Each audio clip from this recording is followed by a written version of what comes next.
New seating chart. I know.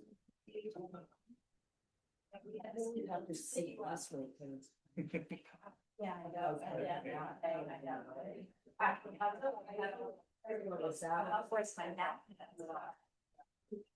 Thank you. Oh,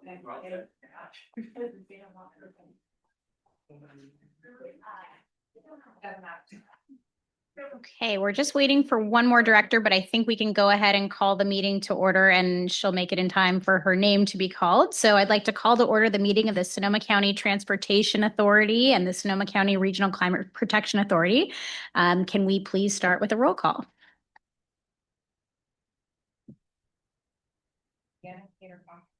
Here. Here. Here. Director Gerard Giudice. Here. Director Nasa Hinton. Oh, thanks. Director Ariel Kelly. Here. Director Todd Lands. Present. Director JP Leap. Here. Director Sandra Lowe. Here. Director Jeff Okrepke. Here. Director David Rabbit. Here. Director Linda Hopkins. Present. Great, we have a quorum. And now, and we do not have anyone participating by Zoom today, so we can skip the teleconference disclosures. And we will start with public comments on items not on the regular agenda. And I believe we did receive some public comments that were included and sent to the board members. If you didn't see them, they are in the calendar invite as a link. But we did have a couple comments that were emailed in. And if anyone is here in person, you may approach the podium. Seeing none, we'll go to Zoom. Do we have any members of the public on Zoom wishing to give a non-agenda public comment? Please use the raise hand feature. Do we see, are there any up there? It's very small. Anyone on Zoom? Nope. Okay. And we will move on to the consent calendar. So we have a number of items on the joint SCTA RCPA list. Item 4.1, meeting minutes. Item 4.2, our Form 700 are all due April 1st. Item 4.3 is our SCTCA briefing book. And I will just mention, and maybe Director Cameron will also mention, this briefing book is incredibly helpful.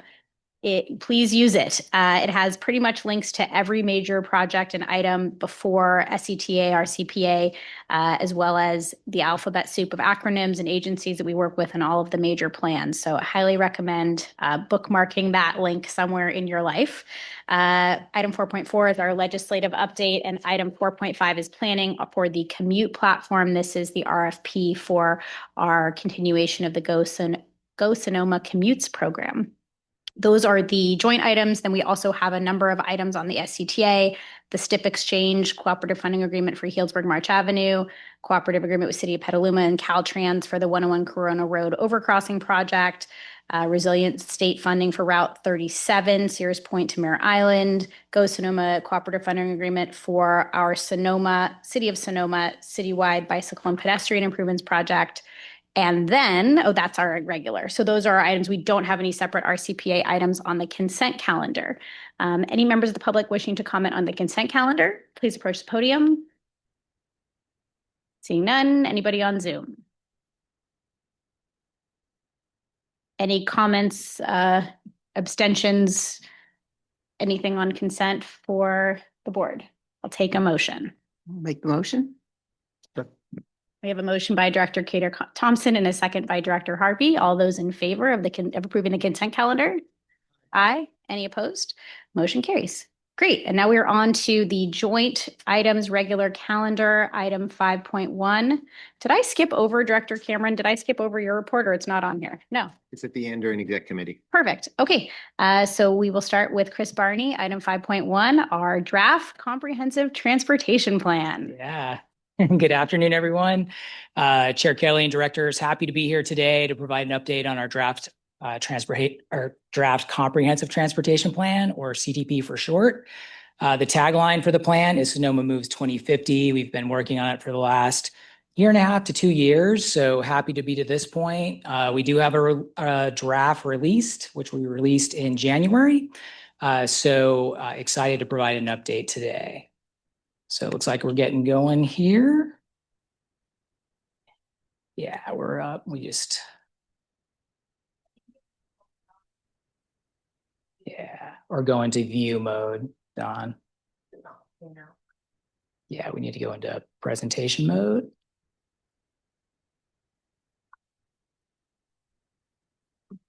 Or I can have you scroll us through.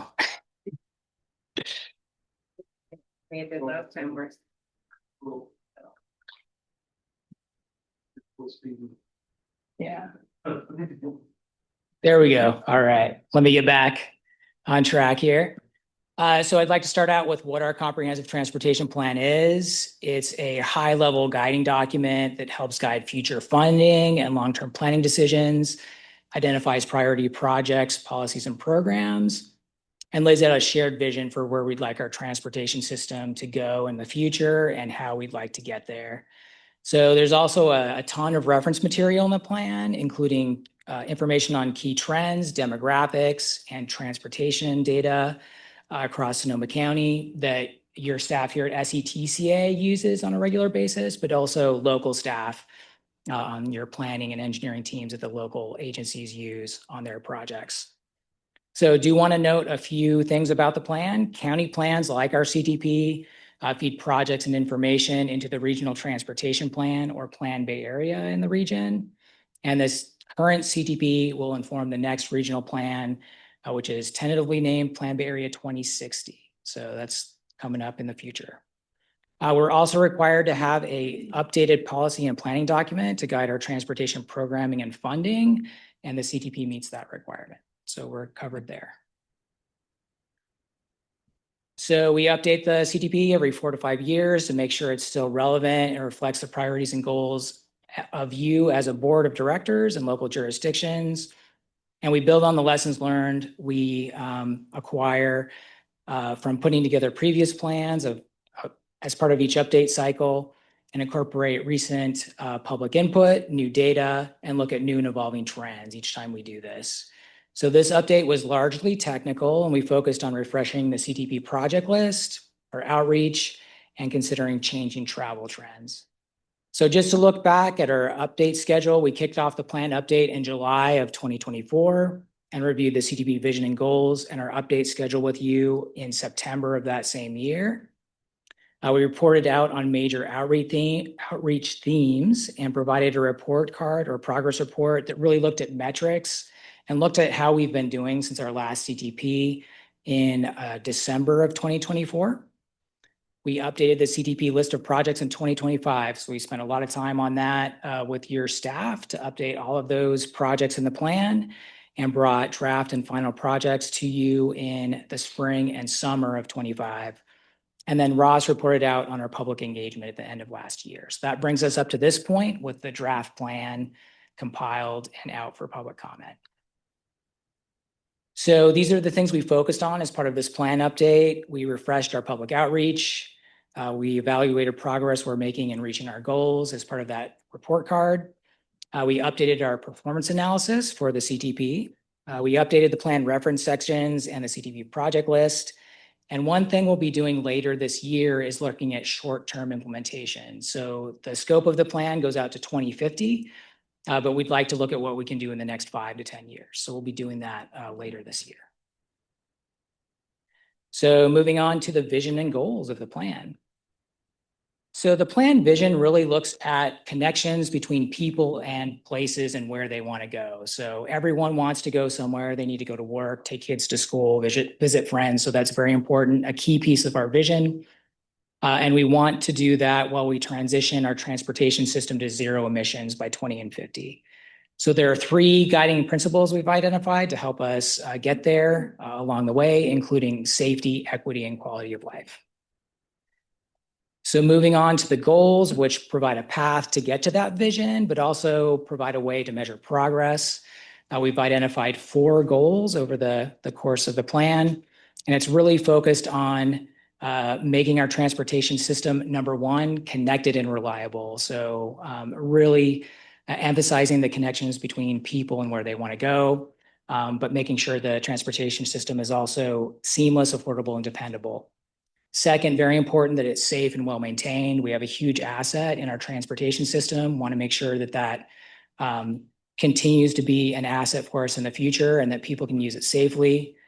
Third, very important that our transportation system is community-oriented and place-based. So we have a variety of different types of residents and communities in the county, including urban, suburban, and rural areas. So want to make sure that we're providing transportation options for all of those communities. And then finally, we're working towards a zero emissions transportation system in the future. So moving on to what is in the plan, there are 7 major chapters in the plan and a number of appendices. So I'll be walking through a brief description for most of these in the next few slides.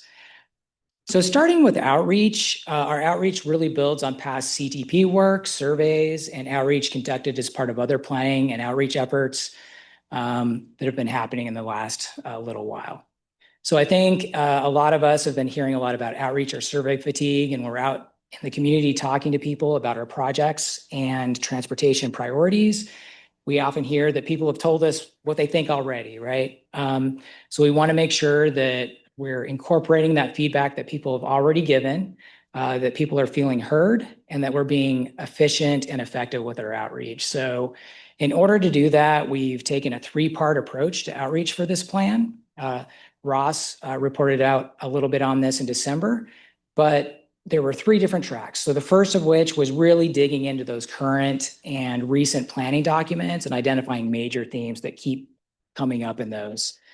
So you can see a list of those in the word cloud on the slide here down at the bottom. And we heard things like safety, maintenance, cost and time, transit, biking, and walking were all very important in these documents. So we also looked at past CDPs and a number of surveys we conducted for Measure M and Go Sonoma. You can see a list of the top issues with our transportation system also there on the slide, and heard many similar things through those efforts, including cost of time of transportation is important, right? The environment, maintenance, and safety. So all major issues. So we took these major themes, we made them the focus of our in-person outreach in the field. We held a number of workshops. We held tabling and pop-up events out in the community and conducted an online survey. And we're out in each of your communities at least once over the course of the plan. So you can see a couple pictures of us out there. One is on Bike to Work Day on the Prince Memorial Greenway, and another is a workshop at Sonoma State University. So here's a summary of what we heard as part of that. So up top is a summary of what we heard as part of that new outreach that we conducted over the last year or so. And the bottom portion of the slide shows the high-level themes that we saw across all 3 of these tracks. So the new outreach, Ross reported on it, but just to summarize some of that, we heard a lot of support for public transit and active transportation, a real focus on the need to improve safety. So we heard that over and over again every time we're in each of your communities. There's a need to improve transit reliability and access to stations. So really focusing on that last mile to transit stops. We heard a lot of support for electric vehicles, but people want better charging options and want it to be more affordable. So incentives were mentioned quite often in that regard. We heard a lot of interest about e-bikes and shared mobility. We heard a variety of different opinions and approaches that people would like to see taken about that, but definitely something we need to continue to explore. We need to continue to make travel options and accessibility more equitable across the board. And we heard a lot about congestion, particularly in rural areas. It's still a major issue across the county, particularly in certain spots and certain times of the day. So considering that new outreach and what we've gathered from these other recent documents, the top 5 common themes where people want to be able to get around more efficiently and quicker or faster. They support clean transportation options. Travel should be safe and cost less, and we need to maintain the valuable infrastructure that we have. So the next chapter really digs into current travel trends and demographics. It includes information on how we're going to grow into the future, how our transportation behavior and travel flows could change as well. And it pulls heavily from our travel behavior study, census and other demographic and data sources, and also Plan Bay Area, so the regional transportation plan. So there's a lot of detail in the chapter. I've pulled a few highlights on this slide. I'll go through them really briefly, but just the high points is we're still seeing that most trips in Sonoma County stay in the county. Most travel is still focused on vehicles. We expect our population to continue to age, and population and employment growth will likely be pretty moderate into the future. So you can read more about that in the chapter, but you can see a graph here showing projected population on the housing and job side from Plan Bay Area on the slide. So the next section really provides a wealth of information on the Sonoma County transportation system, which is multimodal and includes buses, roads, active transportation, and emerging transportation technologies. So these components make up our transportation system and shape how people get around in the community. So it's a really robust chapter, including a lot of information on current transportation, but also explores emerging technologies and how they could change things going forward. Okay, so moving on to the CTP project list. So the CTP project list includes over 300 distinct projects, all of which are described in a good amount of detail in the appendix. So I would say that the project list is financially unconstrained and represents a vision list of transportation needs and priorities. So we'll get to the actual need, but we don't have all the funds for it at the moment. We worked closely with your staff and transit providers to update the list last year. The estimated project cost for the total project list is just over $7 billion, with just under $5 billion of that identified currently. So I put the 5 largest projects money-wise up on the slide here, with a couple Highway 37 projects, 2 SMART projects, and maintenance for the largest road system in the county, unincorporated Sonoma County. So here's a more detailed look at the project list, where you can see a breakdown by different project types. So you can see there's quite a variety and diversity in project types across different travel modes. And again, there's a lot of detail in the appendix. And we also have an online searchable version that you can filter and sort by community and different project types as well. So encourage you, if you're interested, to take a look at that electronic version. Oh, there we go. So the next section covers our performance assessment, where we use our travel model and other analysis tools to really look at how CTP projects, programs, and policies can help us achieve the CTP goals and vision, and how transportation may change in the county over time based on forecasted growth in the county. So a lot of information in the plan, but here are some of the highlights. So the first is the plan includes a significant increase in transit service. We'd be looking at about a 38% in transit service by 2050 if we implemented all of the transit projects in the plan. And that'd pay off with a pretty big increase in transit ridership, going up to a 65% increase by 2050. So a big win there on the transit side. The plan also greatly expands the countywide active transportation network, both at the regional scale and improving regional connections, but building out local networks and filling gaps in sidewalk and bikeway networks. And those projects are particularly focused on separated facilities that would improve safety and reduce conflicts between autos and walkers and bikers. Looking to vehicle miles traveled and greenhouse gas emissions per capita, we're expecting that to trend down, but we're still pretty far away from our zero emissions by 2050 goal. Looking to pavement condition and maintenance, we're seeing that trend up. So there's been a lot of investment in improving our transportation system and roadways. So in order for that to continue, we need to continue those investments. Moving on to safety, collisions are trending down. That could increase in the future due to increased congestion and growth. So in order to continue the positive downward trend, we need to continue focusing on Vision Zero policies, speed reductions, and corridor speed improvements. And then finally, looking at congestion, with all the CTP projects and policies in place, we're expecting moderate congestion increase, about 15%. So staying roughly the same as we are today. But without the CTP, that would increase by 65%. So a bigger jump. Okay, so moving on to recommendations for implementation. We face a number of opportunities and challenges as we work to improve transportation in the county. So starting with opportunities, We've identified that 60% of trips are under 5 miles, so there are a lot of opportunities to shift those to walking, biking, and transit. Almost 90% of our trips stay in the county, so we're largely self-sufficient. So we're doing a pretty good job there. There's a focus on city center growth in the county. So most of our forecasted growth is expected to occur within urban growth boundaries and priority development areas, which are easier to serve using active transportation and transit. And then looking at working from home, while we're not seeing a big decrease in vehicle miles traveled and total travel, we're seeing travel shift to less congested times of the day. So there's some congestion benefits and quality of life benefits associated with that.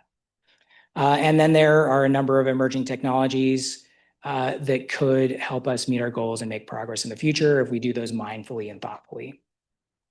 So looking at challenges, the land use pattern in Sonoma County is pretty mature and often difficult to navigate without a car. So that's something we're up against. Travel in the county is still focused on single occupant vehicles. Emergency events like flooding and wildfire are difficult to predict and plan for. They impact travel patterns and damage infrastructure, and we have limited funding. So a lot of great things in the plan, but we don't have the money for it at this time.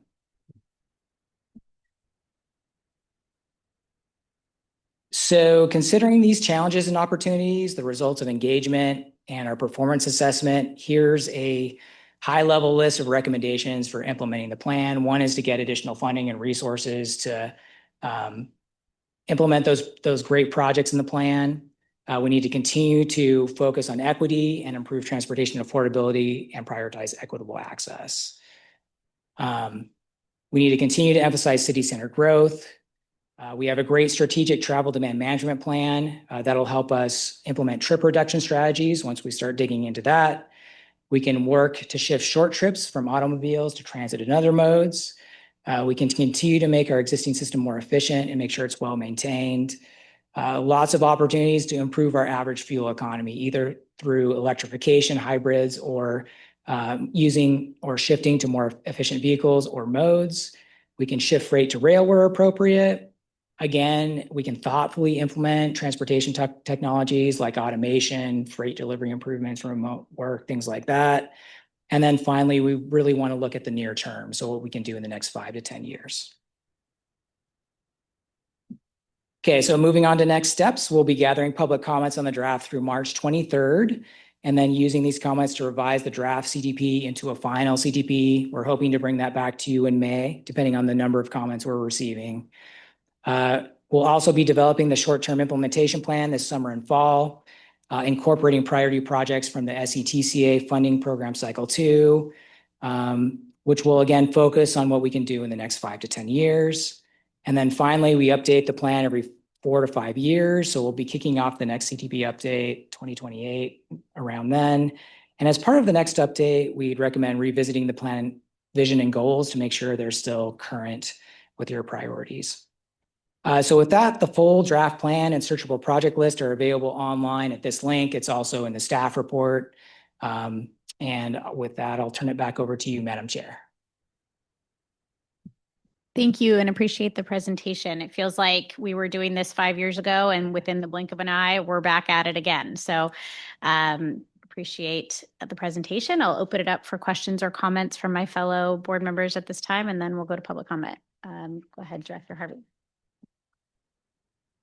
I don't know if this is the place to bring this up, but we've been getting a lot of concerns from folks regarding e-bikes and e-scooters. It's becoming not very safe on sidewalks and things like that. So you mentioned some short-term things, and we were thinking, is it possible to engage the Bike Coalition, maybe a hearing session or some safety programs or something like that?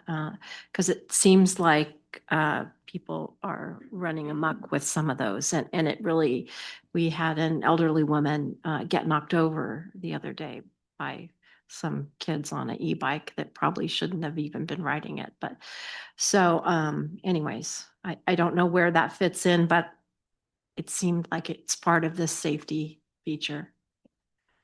And through the chair, I would say we heard the same thing over and over again, a lot of concerns about the good things about e-bikes, but also, dangerous use and things like that. So I think that would be completely appropriate to take a look at as part of that short-term implementation.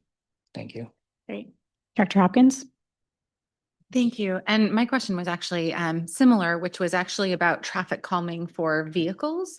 And I was just wondering, do we have sort of best practices that could be shared with all of our jurisdictions? Because that's something that I hear a lot about, especially on rural roads, is just how do you actually get traffic to slow down a bit? We have, I think, a pretty clunky, outdated speed hump policy at the county. And I'm just wondering if there are kind of best practices.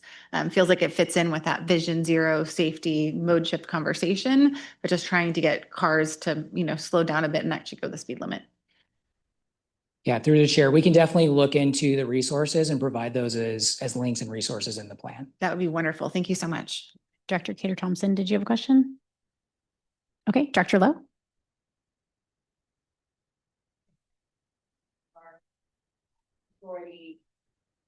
Within Sonoma County traveling.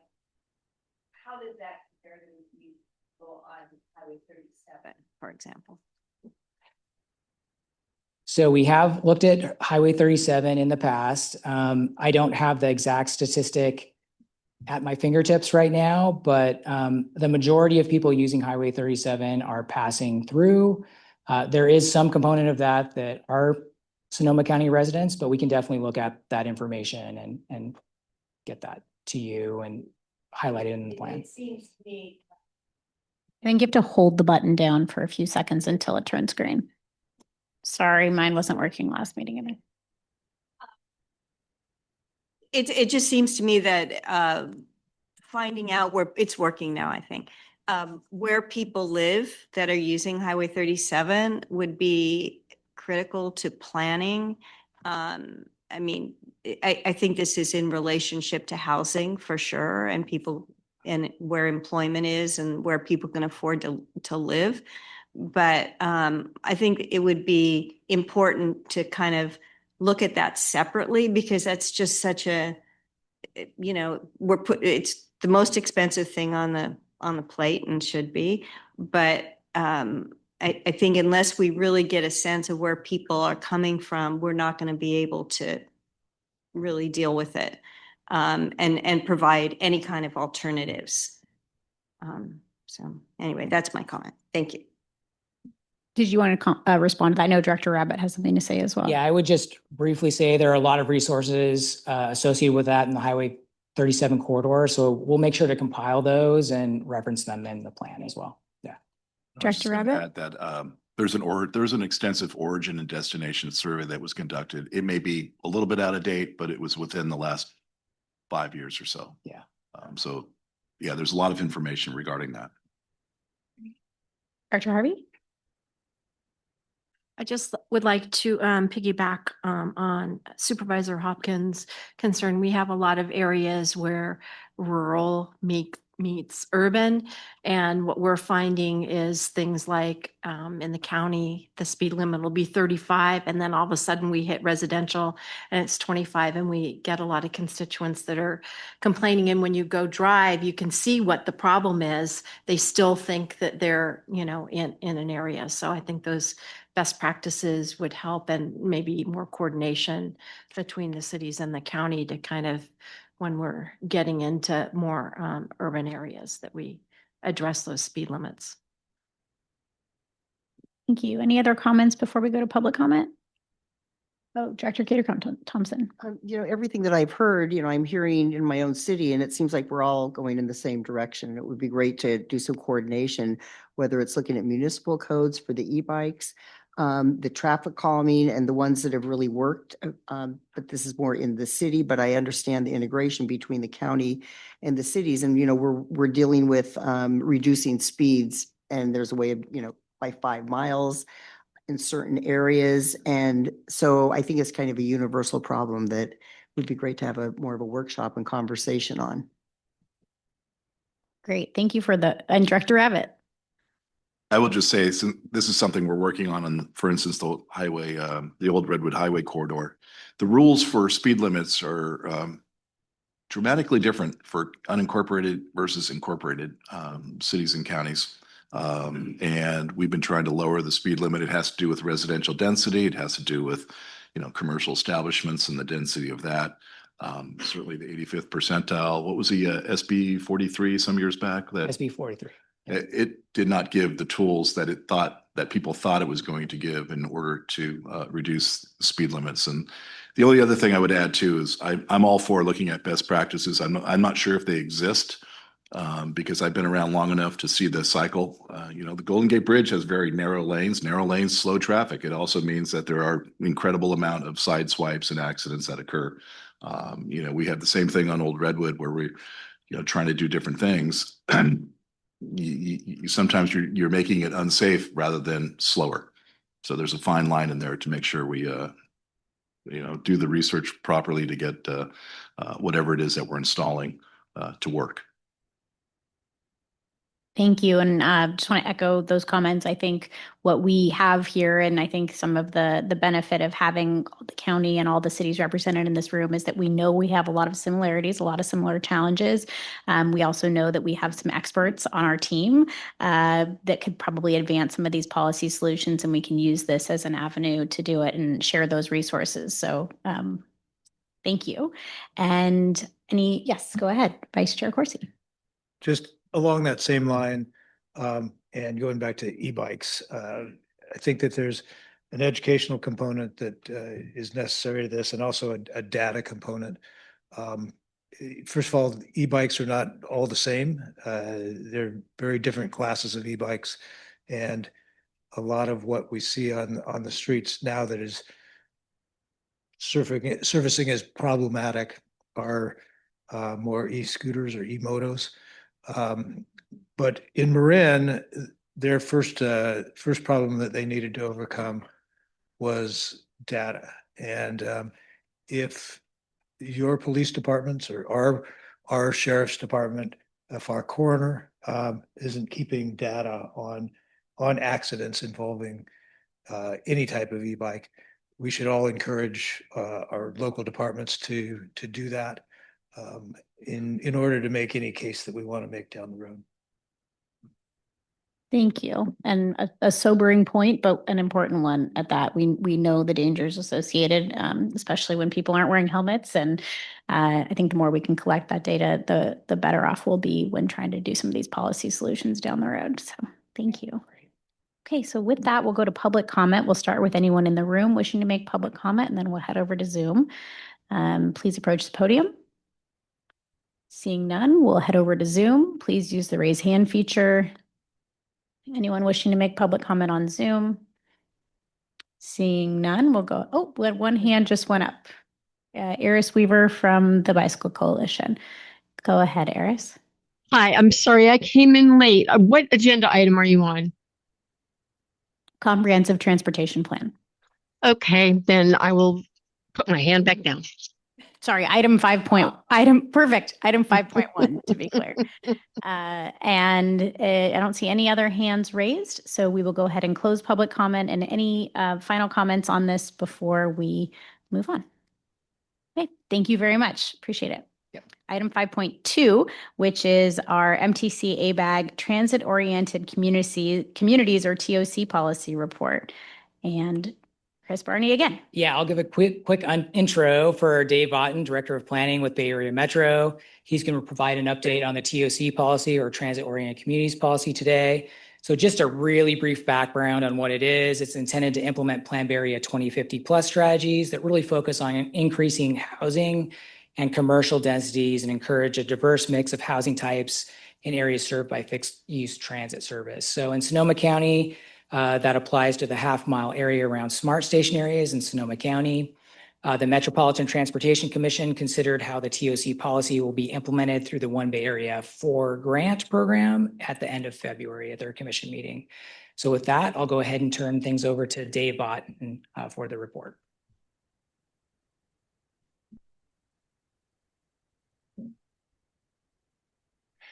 Good afternoon. As Chris mentioned, I'm Dave Otten. I'm the planning director with the Metropolitan Transportation Commission and the Association for Bay Area Governments. And I'm happy to be here to share an overview of MTC's Transit-Oriented Communities Incentive Program. Go to the next slide here. There we go. So my presentation today will do two things. First, I'll provide a background on MTC's Transit-Oriented Communities Policy adopted in 2022. And then I'll provide an overview of the new incentive program that was adopted by the Commission in February. We'll talk a little bit about the purpose of the program, the evaluation framework, including adjustments made for the One Bay Area Grant Cycle 4 cycle, and the eligibility criteria, funding awards, and uses. So really starting with the big picture, why do we have a TOC policy in the Bay Area? Well, it's because we know that land use plays a critical role in the success of our transit systems. We have more people and jobs located near high-quality transit. We can achieve ridership growth and connect more communities. And that's why it's important that density, housing affordability, parking, and multimodal access policies near stations are thoughtfully crafted and aligned with the success of our region's transit operators. So in September 2022, the Commission adopted the TOC policy as a means to better link transit investments throughout the Bay Area with land use planning and local decision-making, encouraging land use and mobility patterns that better support transit ridership growth. It built upon an existing policy, the 2005 Transit-Oriented Development Policy, or TOD policy. The 2022 TOC policy seeks to ensure that areas around transit stations and corridors are well-connected neighborhoods with a mix of housing, offices, and retail that support transportation and housing options. It applies, as Chris mentioned, within a half-mile of rail stations, ferry terminals, and BRT stops. And in Sonoma County specifically, it applies to the SMART station areas. MTC ABAG staff and the Commission worked hard to craft the policy and align it with the goals of Plan Bay Area while being flexible enough to recognize the diversity of communities within our 9-county region. There are 4 key components to the policy: density, including setting of minimum and maximum levels for future residential and office development; housing, adoption of policies to support what we call the 3 Ps of housing: production, preservation, and protection, as well as commercial stabilization; parking, aligning parking policies with transit access and multimodal priorities; and station access, ensuring safe, convenient ways for people to reach transit stations.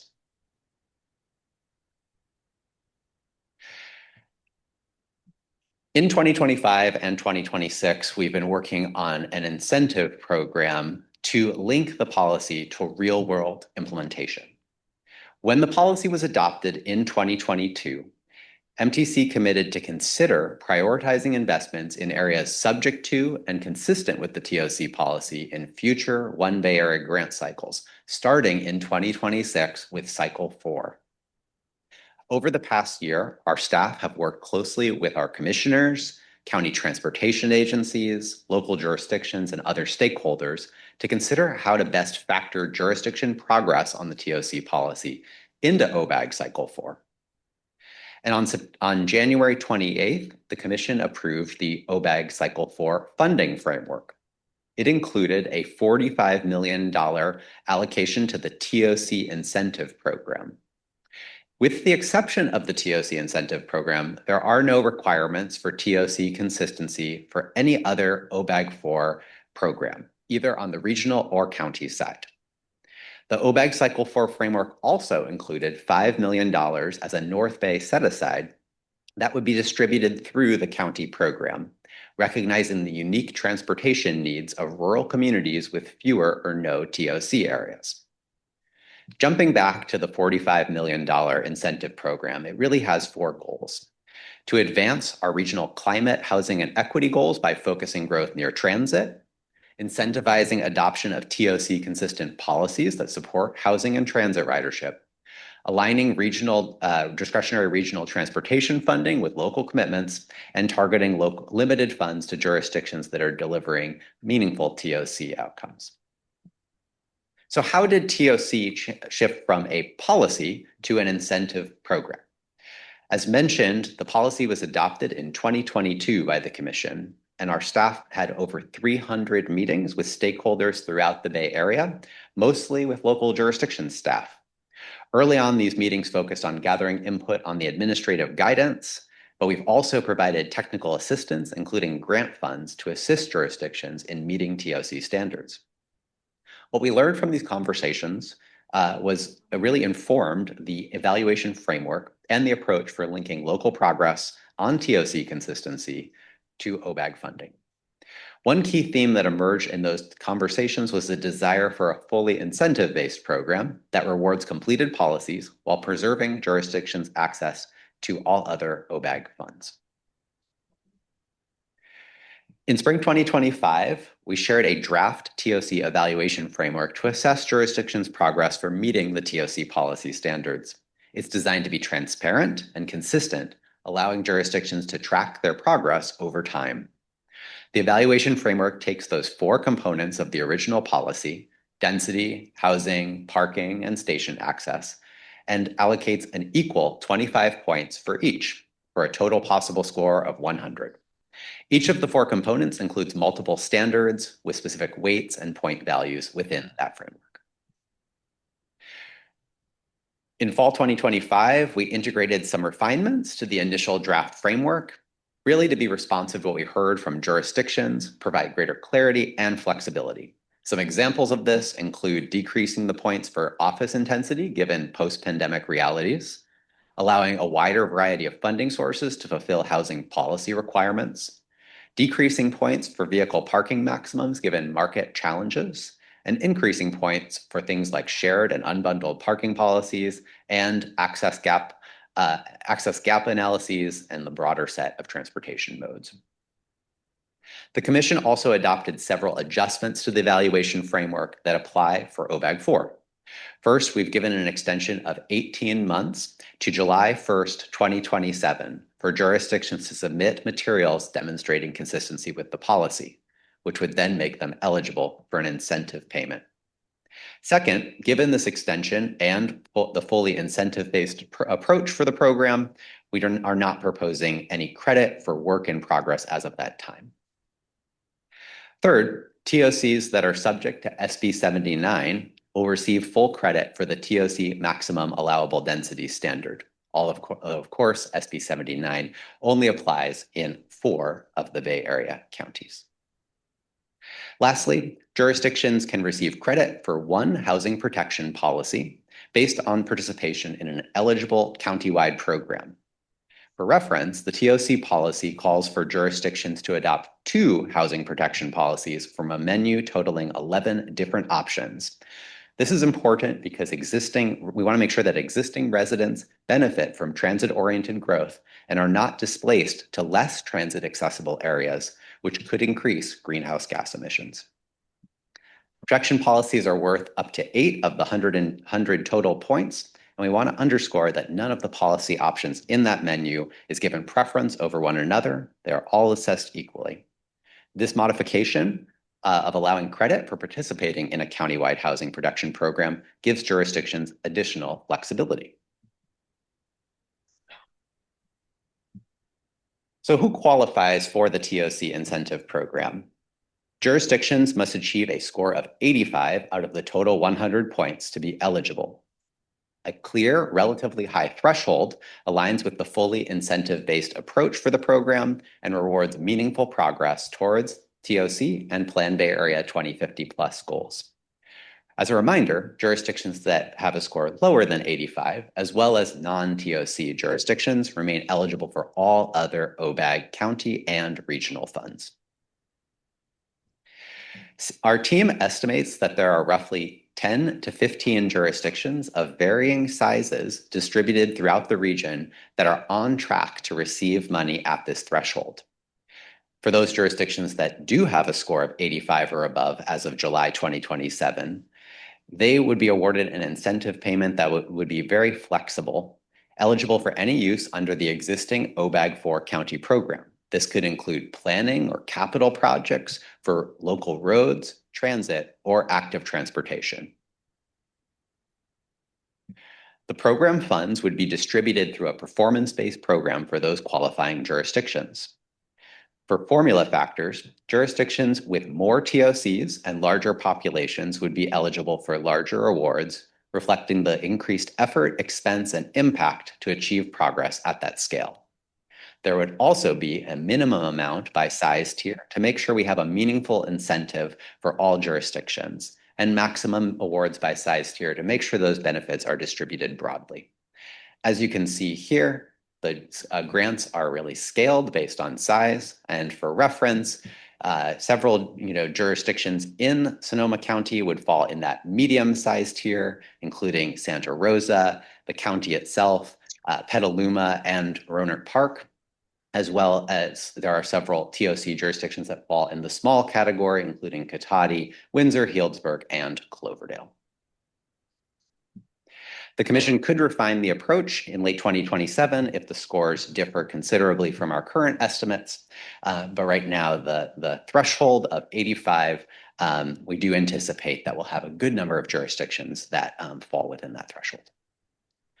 So in terms of some next steps, later this spring, our team will be returning to the Metropolitan Transportation Commissions with amendments to the TOC policy to do two things. One, we'd like to provide greater flexibility to transit extension projects seeking non-OBAG discretionary funding.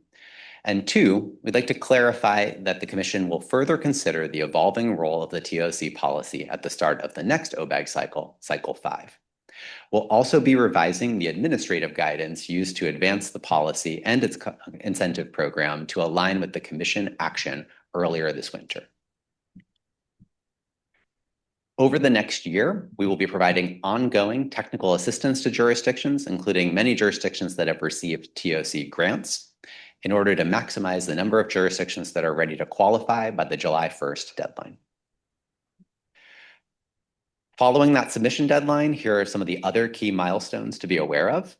Jurisdictions that do submit and it's confirmed that their score is 85 or above would be notified by fall 2027. And in winter 2027, the Commission would fund awards to qualifying jurisdictions, working closely with those jurisdictions to identify the project or projects for which they want to assign those monies toward. In spring 2028, the Commission would then program funds to the projects.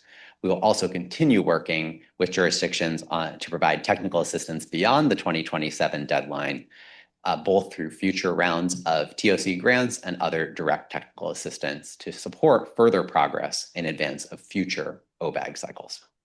With that, I'm happy to take any questions on the TOC incentive program. Thank you.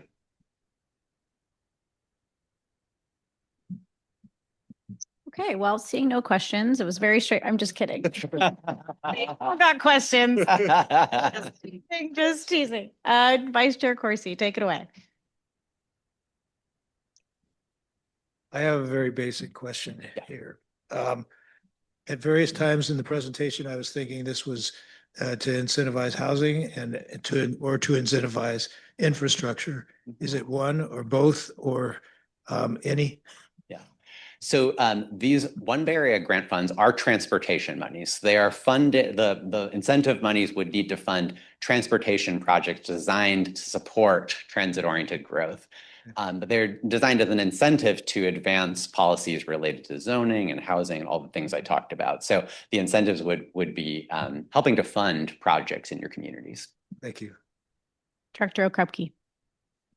Thank you. A clarifying question. So when it says, sorry, I'm trying to find the slide. No work in progress credit, it's up or down, black and white. Is that correct?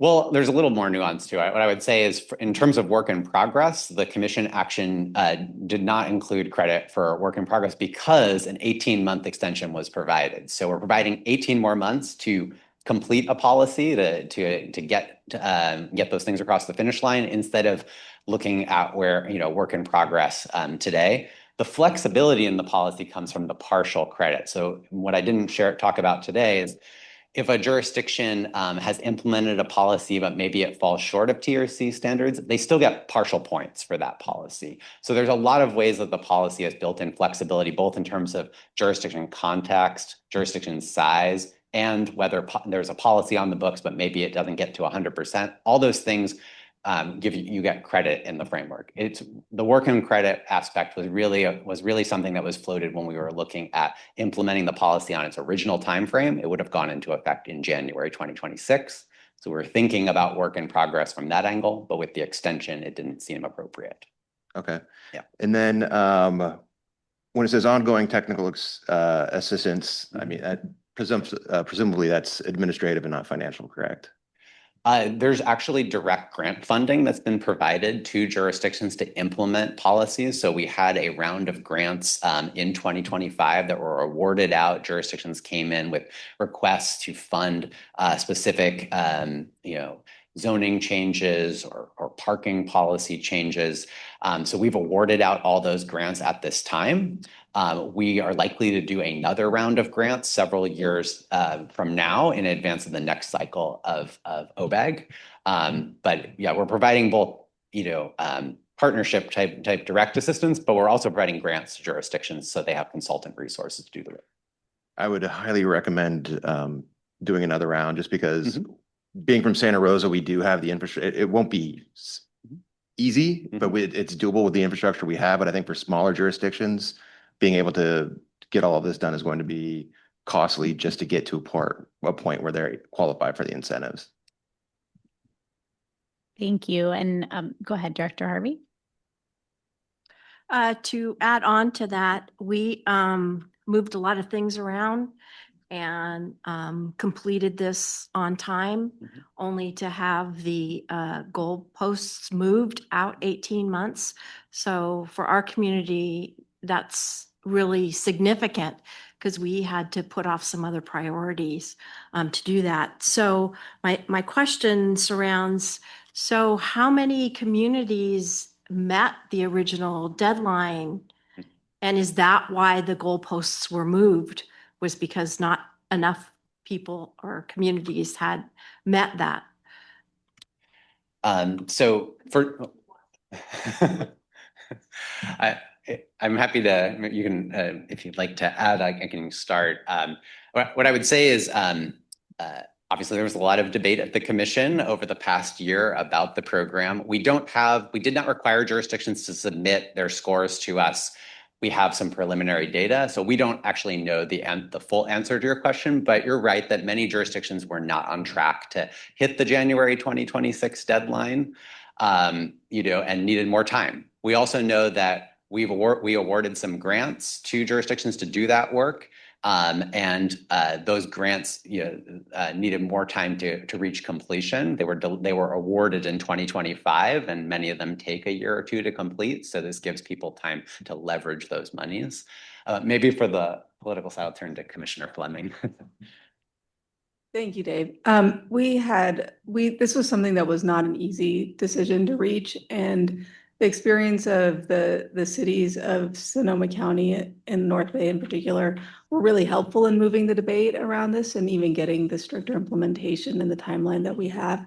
But I will say that Cotati was an outlier in being the only smaller jurisdiction in the entire Bay Area that had their things together on time and advocated for this. And I was able to use that to try to hold the line, but it was a compromise in the end, and one that I'm not super happy about as far as extending the timeline. It makes it less advantageous both for Cotati and Santa Rosa, and was an example of a compromise. Thank you. Sorry. So it does, make it difficult because as you're saying, you're continuing to change, which also then means we thought we were completed with what the guidelines were that were laid out, but it sounds like those guidelines and what needs to be done could continue to change in the next 18 months.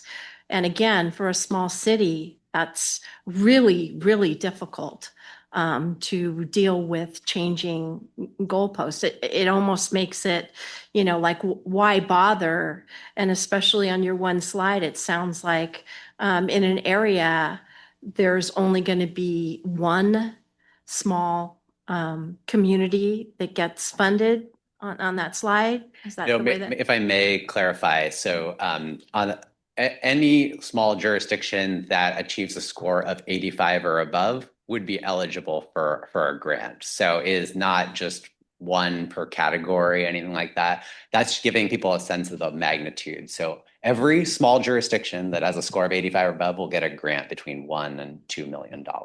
Okay, so that, because that slide sounds like here's at the different levels, how many Yeah. will be. Apologies if that was unclear, but that's what that's saying. And to your earlier point, I do want to just clarify that yes, some changes have been made to the framework. They were generally providing more flexibility, making it easier to get to 85. So, certainly we encourage jurisdictions to take a look at where the commission landed. We'll be putting out the admin guidance to clarify, but in general, it shouldn't have been increasing the standards by any means. It was giving people more flexibility to get to that goal. And I would hope that if you change things, that you will give communities a little bit more lead time. So for instance, if we'd have known that a lot of communities were not going to make it and that there was a likelihood that you were going to move the deadline, we could have done some other things and then kind of gone along and had more time to do it. So if you're going to make any more changes like that, the earlier you notify folks, I think the easier it is for them to plan accordingly. Understood. I think at this time, the program was approved by the commission, so we don't have any plans to change the incentive program at this time. As I mentioned, the only caveat to that, which was shown in the presentation, is if the number of jurisdictions that hit 85 or above is radically different from the 10 to 15 we expect, then the commission could choose to reevaluate it. But I think the intention at this time is that the framework is set for this incentive program going into next year. Thank you. Director Hopkins? And maybe this question is actually more for my colleagues, or maybe you would know, just having sort of the Bay Area wide perspective. So are most jurisdictions just having a specific TOC policy that only applies to those areas, or are they sort of looking at a policy that actually would apply throughout their jurisdiction? Because I know that you only require the one, right? It only has to apply in this area, but are folks calling that out separately, or are they just going for the whole shebang? So some aspects of the TOC policy, like density, right, are very much specific to the half-mile circle around the transit station. But some of the others, like housing policies, are usually adopted at the jurisdiction-wide scale. So the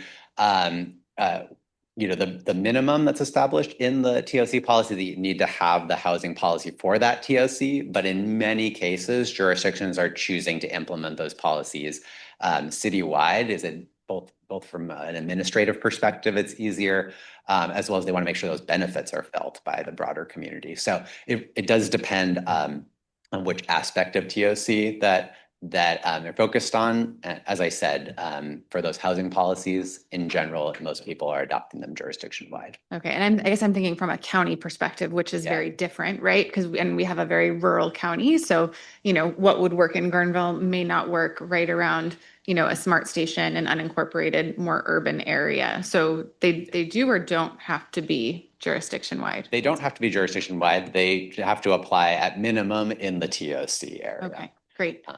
And then just to clarify, the funding that then opens up is really for those areas. It's not for potentially other areas in the jurisdiction, or it's all funding? So the incentive funding, as I understand it, it doesn't have to necessarily be spent in the TOC. We would, I think there's an argument for that being logical in terms of making sure that the projects are helping to fund infrastructure that supports it. But we have set up the program in a way where it's going to be rather flexible.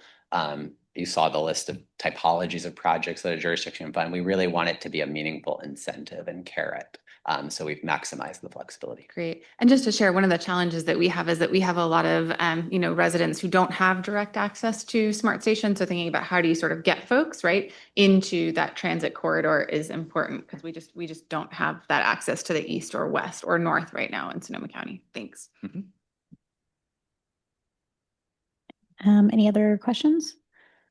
I have one. So one of the things I saw when you were looking at the map, and it identifies whether or not the jurisdictions are within a corridor, and none of ours are apply towards a corridor. And I'm curious, is that because we aren't considered a line, even though the smart line is a line in our minds? Yeah, so the corridor provision in TOC is really focused on rail and bus corridors where the stations are much closer together. So not to get too into the weeds, but in places like San Jose and San Francisco, the light rail stations are close enough together that planning each one of those as their own individual TOC just simply didn't make sense. And so we've allowed those jurisdictions to plan for, say, their light rail network as a part of a suite of corridors because the circles all overlap one another and create almost a continuous TOC polygon. So generally for all of our regional rail networks, including SMART, we're looking at the TOCs individually because there's a mile or 2 miles or sometimes even 5 miles or more between stations. And so they're more individual discrete station areas. Okay. And then I saw on your slides one when you talk about the changes that were made, and specifically there was some around parking minimums and maximums. And then the other one said around station areas to increase points for access gap analysis to equally consider pedestrian, bike, and bus. Yeah. What does the access gap analysis mean in this context? Yeah, so the access gap analysis is, there's some flexibility in terms of what sort of transportation study you can do to fulfill it. But basically, it's looking at how do you get to the station by all modes of transportation. And so in the earlier versions of the framework, it was not as flexible in terms of the different modes. And so now the way that it's been structured in the final version is if you have done, say, a active transportation analysis, that looks at access for bike and pedestrian modes, you would get partial credit. And if you've also included access by local bus for connectivity, say to a rail station, you get full credit. So it's basically just acknowledging that if you've done a plan that's specific to one mode or 2 modes, you can get partial credit. If you've looked at all 3 modes, that's how you get full credit. Okay. Thank you. And then can you talk a little bit about the parking minimum and maximum changes that were brought forward? Because I think for some jurisdictions that took early action, that will play, some people had to work really hard to get those parking maximums in there, and now that's a change. Yeah, we did get a lot of feedback on that particular aspect of the TOC framework. The main change that we made is parking maximums continue to be part of the framework. I really want to underscore that. But the number of points assigned to them was reduced, and those points were reallocated to some of the other things shown on that slide. So in the original framework, parking maximums would have received, I think, the most, they were one of the largest point assignments in the whole framework. Again, they're still in there, but that's been reduced, recognizing how hard it is for some jurisdictions to commit to advancing those particular policies. So that's the main change. Thank you. Director Harvey? The other thing we had quite a lot of discussion around was the unbundled parking. Mm-hmm. So from what usually happens is things never go down, they always go up. So a lot of the discussion was around people are not going to reduce their rent if you unbundle the parking. What they are going to do is increase that amount to purchase a parking space. And a lot of folks felt that that was an equity issue because then only people that were wealthy and that could afford an extra $200, $300, $400, $500 a month for a parking space, then folks that didn't have that amount of money would just be out a parking space and would have to walk, to get to where they were at. So we did have quite a lot of discussion, and a lot of folks were really concerned about that from an equity perspective, because having a roof over your head is important. And I've never seen an instance where people bring the rents down in order to give someone a credit for not taking a parking space. So. Thank you. And then I'm curious when it comes to how, and maybe this is a question for Director Cameron, in terms of how we move forward and with which jurisdictions are, working hard to try to implement this and reach a certain score versus those that aren't eligible because they're not on the SMART corridor. How does this, obviously the incentive money would go just to the jurisdictions that hit that score, but then in terms of how we are able to compete for OBAG funds for the actual projects that we've done in the past where we go after OBAG money for some of the jurisdictions projects. How does that play out subsequent to this? Sure. So just to give a overall OBAG framework, right? So there's the OBAG local programs. So those local programs are part of the funding that we're going to administer as part of the SCTCA call for project cycle 2, right? So we're going to come with recommendations this summer, and then all the jurisdictions are going to be eligible for those funds. They will advance, and everyone will get a piece of that, regardless of whether it's the actual OBAG fund, OBAG 2 local programs, or one of the other fund sources under that funding program. This $45 million pot is something that we're working with all your jurisdictions as well as MTC that are on the corridor. And I see. Sorry, we're not allowed to call it a corridor anymore. We don't qualify. Just kidding. Our version of a corridor, but not MTC's version of a corridor. I think so. I'm just teasing. I know it's a great comment. And the bottom line is, multiple small jurisdictions, I think, are going to be successful in the $1 to $2 million pot, and multiple medium jurisdictions are going to be successful in that $2 to $4 million pot. So this is a OBAG regional program, not a local one, that we in Sonoma County, I believe, are going to be very successful in. And so we don't know the answer as to how many there are, but I can tell you that Noah from Katati is sitting in those same meetings with all the rest of your staff and his leadership, and then all of us coming together on this. I think we're going to do quite well. Great, thank you. Okay, any other questions before we go to the public? Okay, we'll open it up for public comment. If there's anyone in the room, please feel free to approach the podium. And we'll head over to Zoom. Please use the raise hand feature if you'd like to make comment. Seeing no one in the room, we'll head over to Zoom. Anyone on Zoom wishing to make public comment, please raise your hand. Okay, seeing none, we will close public comment and bring it back. And this is a report, so we're just receiving the report, no action. Any final comments before we move on to the next item? I'll just say thank you so much for the presentation, for coming to explain to us in 15 minutes what has seemingly taken quite a bit of time for you guys to create this policy. And we're really excited to see where the jurisdictions take it and what comes of it, and appreciate your time. Yeah, thanks for having me today. And thank you to our MTC representative, Victoria Fleming, for attending today and speaking on behalf. We appreciate your advocacy. No one's ever said it was fun, so no, but thank you so much for your advocacy and work on behalf of Sonoma County. We appreciate it. Okay, and we are going to be welcoming Chris Barney back up for item 5.3, which is the Renewal Enterprise District 2026 update. Great, and good afternoon again. So we'd like to welcome Robin Stefani, the Executive Director for the Renewal Enterprise District, to join us today.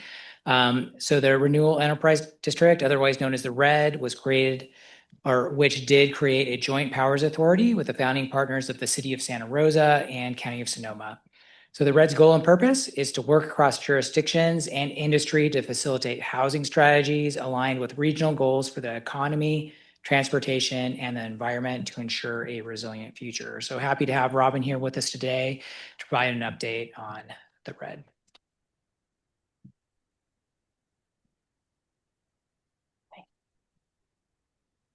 Hi, how's everyone doing? Ready to switch gears a little bit? Great. Let me just make sure this is working. Okay, great. Thanks for the introduction and thanks for having me. So at the end of the day, what the RED is trying to do is aim to create housing with a complete community in mind. And so up on this slide, I have a rendering of what is the new city center in Casa Roseland. And this is a perfect example, and it epitomizes what we're trying to do with the RED. So this takes a former parking lot that was in disrepair and turned it into a new city center with housing, economy, the ability for different types of transportation, a walkable, transit-rich community. And this kind of is the goal of the complete communities that we try to do at the RED. How do we do that? So, I have this here, sorry. So much easier.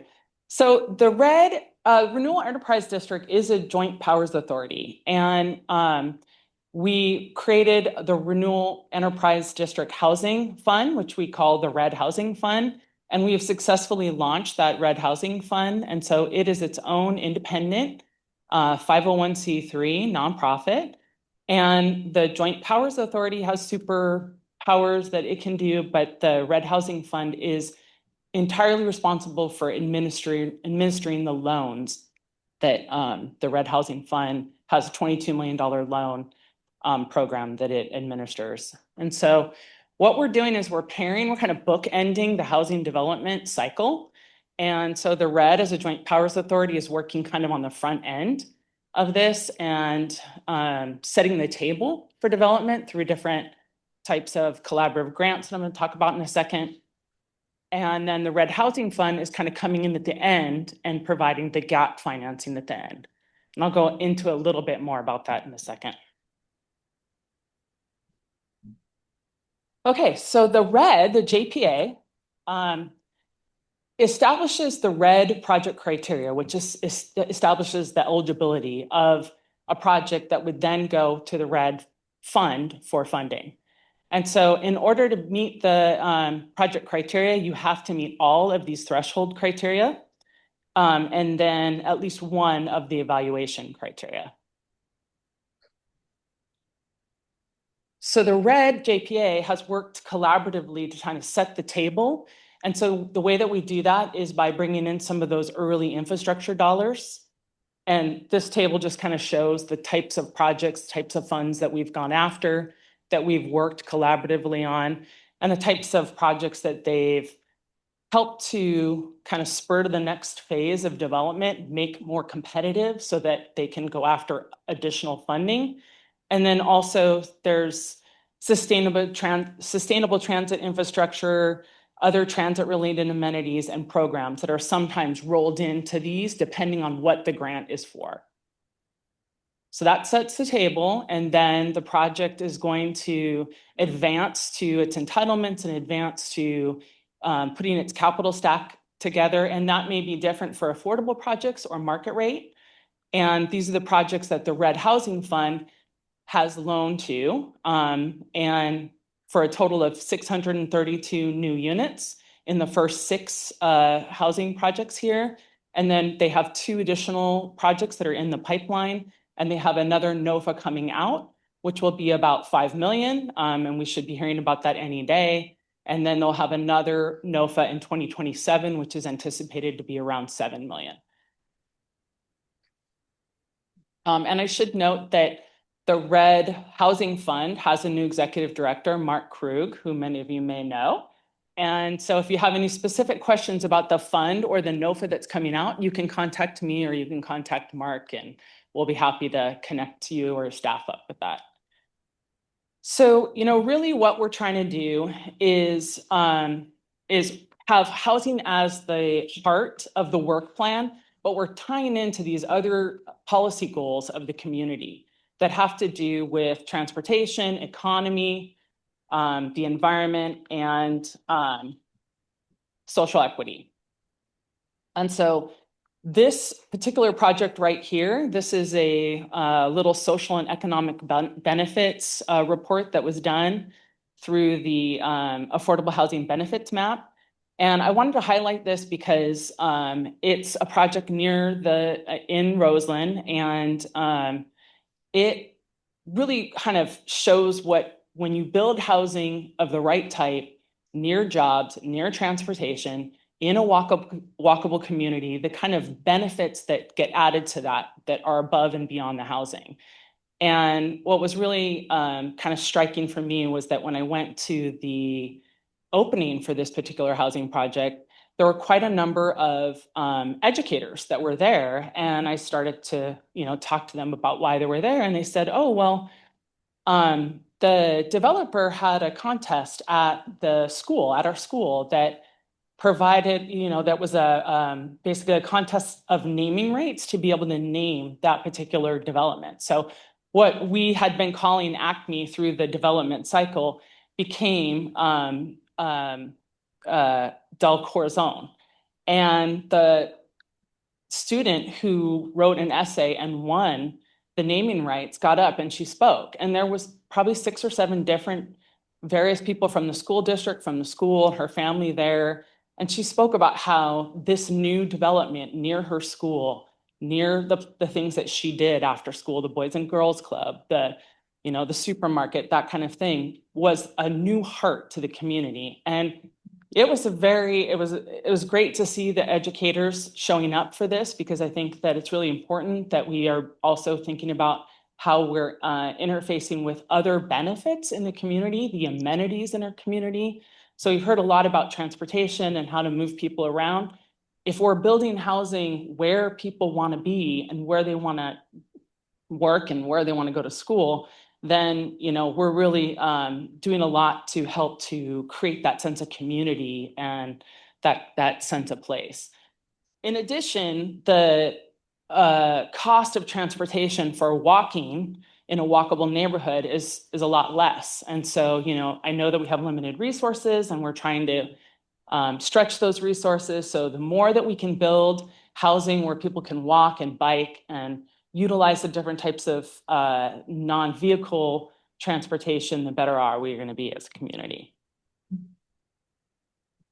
So for 2026, now that we've launched the Red Housing Fund and it's fully out and operational with the new executive director, we're looking at other opportunities. And the Red Housing Fund, the Renewal Enterprise District was always created with the notion of being a regional housing JPA. And so right now we're updating the RED project criteria, which we had reviewed earlier, and we're aligning it with Plan Bay Area 2050 plus, the implementation, because we know that the funding is going to be water flowing down those through that mechanism. And so it makes sense that we are aligning our geographies to align with that.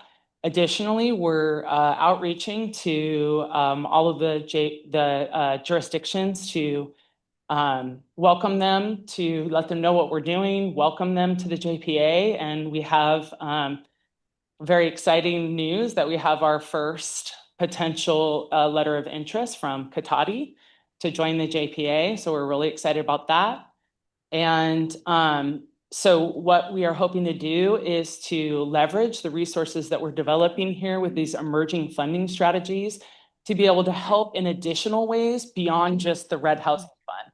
So, but beyond collaborative grants and beyond the Red Housing Fund, what else can we do? So we're looking at new emerging funding strategies such as master leasing, essential function bonds, and 6320 bonds. And the guaranteed fund and the TIFIA TOD financing pilot program. So I can go into more detail about those, but don't want to get too into the weeds. And yeah, we can head into questions. Great. We'll start with Director Lee. That's amazing stuff. What's amazing to me about it is it's going right over my head how it is that that you are accomplishing this. So say, I'll tell you why I think that. So you gave this beautiful planned community with park and everything else in it. The way I understand it to work in real life, and especially in Windsor, is that the HCD controls how many units you have to build and, well, let's just leave it at that, how many units you have to build and the rules you have to go by and everything like that. And if you don't follow their rules, they come in and hit you with a very large sledgehammer. And what are we missing, or what am I not understanding, that you have a magic wand whereby you can come in and say, I'd like to have a beautiful park here with so-and-so, as you demonstrated in that first slide? Yeah. Do you get my question? I do, yeah. Okay, thank you. So that particular development took 25 years to bring to fruition. And it is near and dear to many of our hearts that have been working in community development and housing. for a long time. It took a lot of blood, sweat, and tears and time to get to that point. What we're trying to do is accelerate that. So the way that we do that is a lot of times it's really about money, as we all know, and bringing money to set the table through the collaborative grant process, through these emerging funding strategies that we're talking about, so that we can make projects more competitive, because really what we're trying to do is incentivize the right development in the right place for the right people. And so by setting the table, by doing all that work and aligning our transportation and our economic development and our housing policies and our, our environmental goals, we can have a shared vision for the future, and we can start to head in that direction now so that we are ready when a development is an opportunity for development presents itself. So I think what I'm getting out of that is essentially you bring the finance in, the grants or whatever, so that a developer who normally would be pumping as much money as possible out of that development can afford to do something nicer and still make the same amount of money because you're making the ends meet. That's right. Yeah. Pretty simple. Vice Chair Corsi. Thank you. Director Leap, I serve on the RED board. I think I'm chair now. Is that right? It's just happened. But just to be clear, RED doesn't build anything, doesn't plan anything. What it does, as Robin says, is it can accelerate, incentivize, and enable projects that may just need that last little piece of the stack to get over the hump. The RED is rooted in the Sonoma Complex fires of 2017 and the aftermath of that, when a lot of us sat around the table and talked about how not just to spend the next 6 years or so rebuilding what was lost, the 6,000 homes and businesses and more that was lost in Sonoma County that October, but how to get 6 years down the road and have recovered and moved on. And so not just to rebuild, but to keep momentum building. As Robin pointed out, we've been able to help more than 600 units get built in Santa Rosa. And it's by loaning that last 7 million is our biggest loan. That's right. Probably. Yep. But as small as 800. Smallest is 800,000. Yeah. And sometimes those are the biggest barriers to getting those things built. It's the last thing. And they're just, this type of funding wasn't available until we made it available. And, SCTA was part of that. Suzanne Smith was at that table. Jeff Cyphers from Sonoma Clean Power. People from the county, people from the city of Santa Rosa, people from the private sector. Kaiser has been one of our key partners going through this. All of these units have been built in Santa Rosa so far. In Roseland, a couple projects. In downtown, the former Bennett Valley Senior Center was the recipient of RED funding. And we're looking to do more. Really happy to have Cotati show an interest in this. Hope that other cities do too. Trying to figure out how we can make it an equitable situation. The money came primarily from the city of Santa Rosa and the county, $10 million each. That 10 million plus other from Kaiser and elsewhere is out in the community now. Mm-hmm. There's another $5 million that the RED Housing Fund will put out in a NOFA soon, or have they already done that? Imminently, yes. Imminent.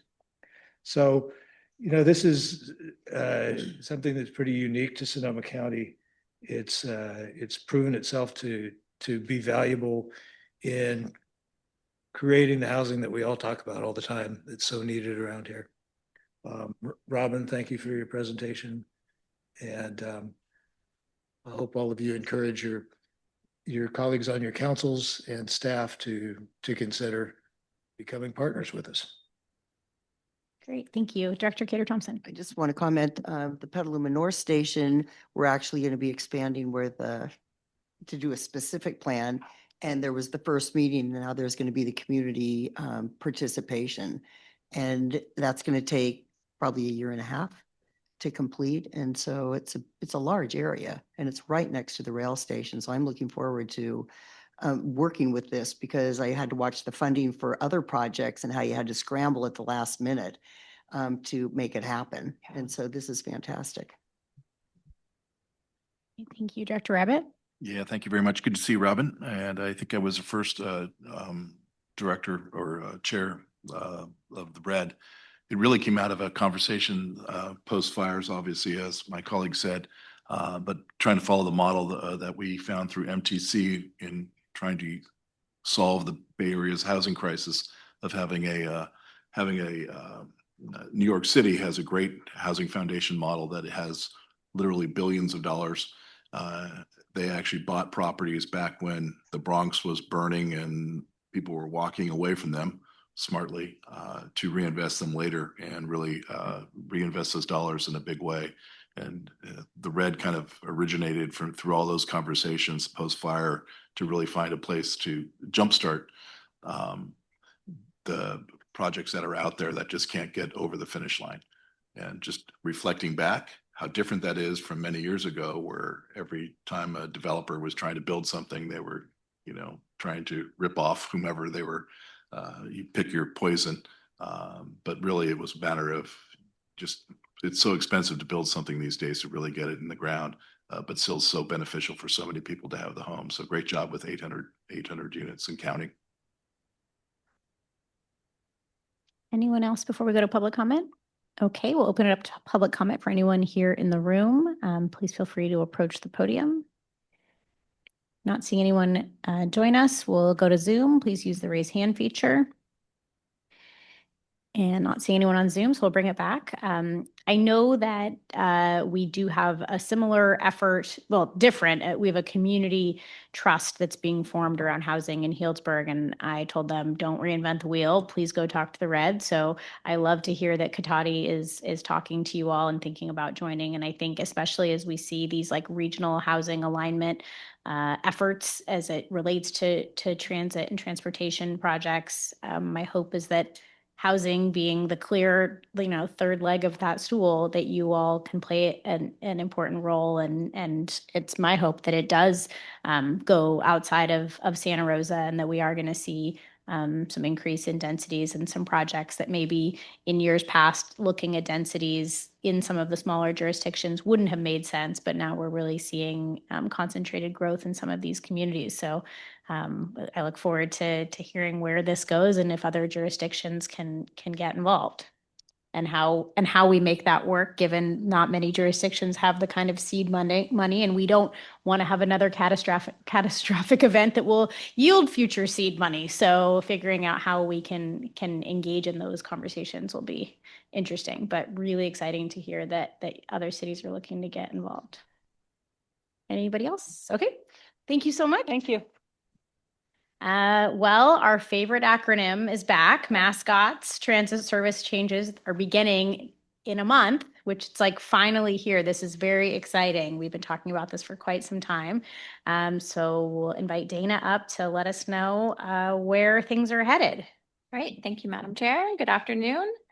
So as you know, the major service changes from the mascots or the Marin Sonoma Coordinated Transit Service Plan will be taking place on April 12th. So although we are still a week or two away from sharing final schedules and materials, we wanted to take this opportunity to review the changes that are coming and make sure that they're understood and ask for your support in sharing the materials and the schedules when they do come out in the next couple of weeks.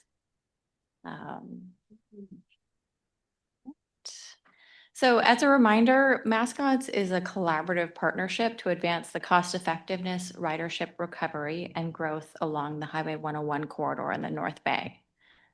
It's focused on regional services and it's grounded in post-pandemic travel behavior and work patterns. The main goals for this project were to grow ridership, work as if the transit operators were one agency, and to develop a plan that is implementable. And that implementation is happening on April 12th.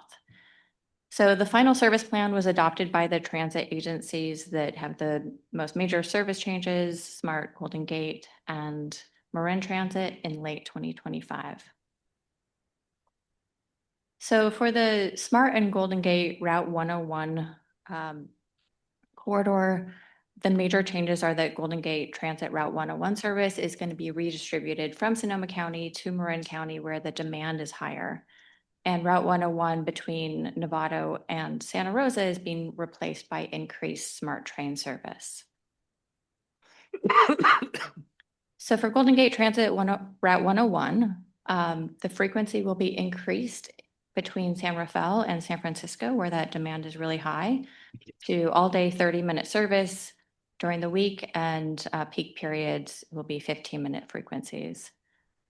The service will be truncated in Novato, and between Novato and Santa Rosa, that regional service again is being replaced by the Smart train as the major regional provider in between Marin and Sonoma counties. So for Smart service, frequency and span of service is being increased. There will be 48 weekday trips and 24 weekend trips. That's representing a 19% overall increase in service. So that's 6 additional trips on the weekdays and 8 on the weekends. The span of service is also expanding about half an hour in the morning and so for the southbound, about half an hour in the morning and a little over an hour in the evening. And similar northbound, about half an hour in the morning and an hour in the evening. And so during the week, frequencies will be between about half an hour to an hour, and weekends, an hour most of the day with some periods of about 104 minutes. So the commute routes in Sonoma County, there are currently 3, the 172, 172X, and 164. Those will be consolidated into one route following the Route 172 alignment, running more frequently and with 20 to 30-minute service during peak periods. And that is a commuter service that goes from Sonoma County directly to San Francisco during the weekdays. In Southern Marin and the East Bay, there will be some adjustments of service, streamlining routes in Southern Marin between San Rafael, Marin City, Sausalito, and San Francisco through adjustments to several routes.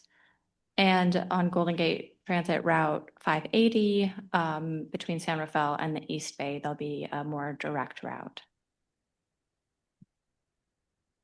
So since the Route 101 is being truncated in Novato, and the last Smart train going north will leave Larkspur around 10 p.m. There will not be service as late at night as there currently is. The study found that there were very few people riding that and even fewer riding those late night buses on a regular basis. But to provide some additional time for riders to get used to this transition and also for the transit agencies to better understand those riders' needs and potential alternatives, there will be a transitional late night bus service from the launch of Mascot service through the end of June. And they'll be provided by Sonoma County Transit. And it will essentially be an extension of their existing Route 44 that goes south and currently ends at the Petaluma Transit Mall. That bus will continue on to the Novato hub and will meet the northbound Route 101 bus in Novato, and then we'll continue back on with an express route going north and stopping in Petaluma, Rohnert Park, and Santa Rosa. Regional paratransit will continue.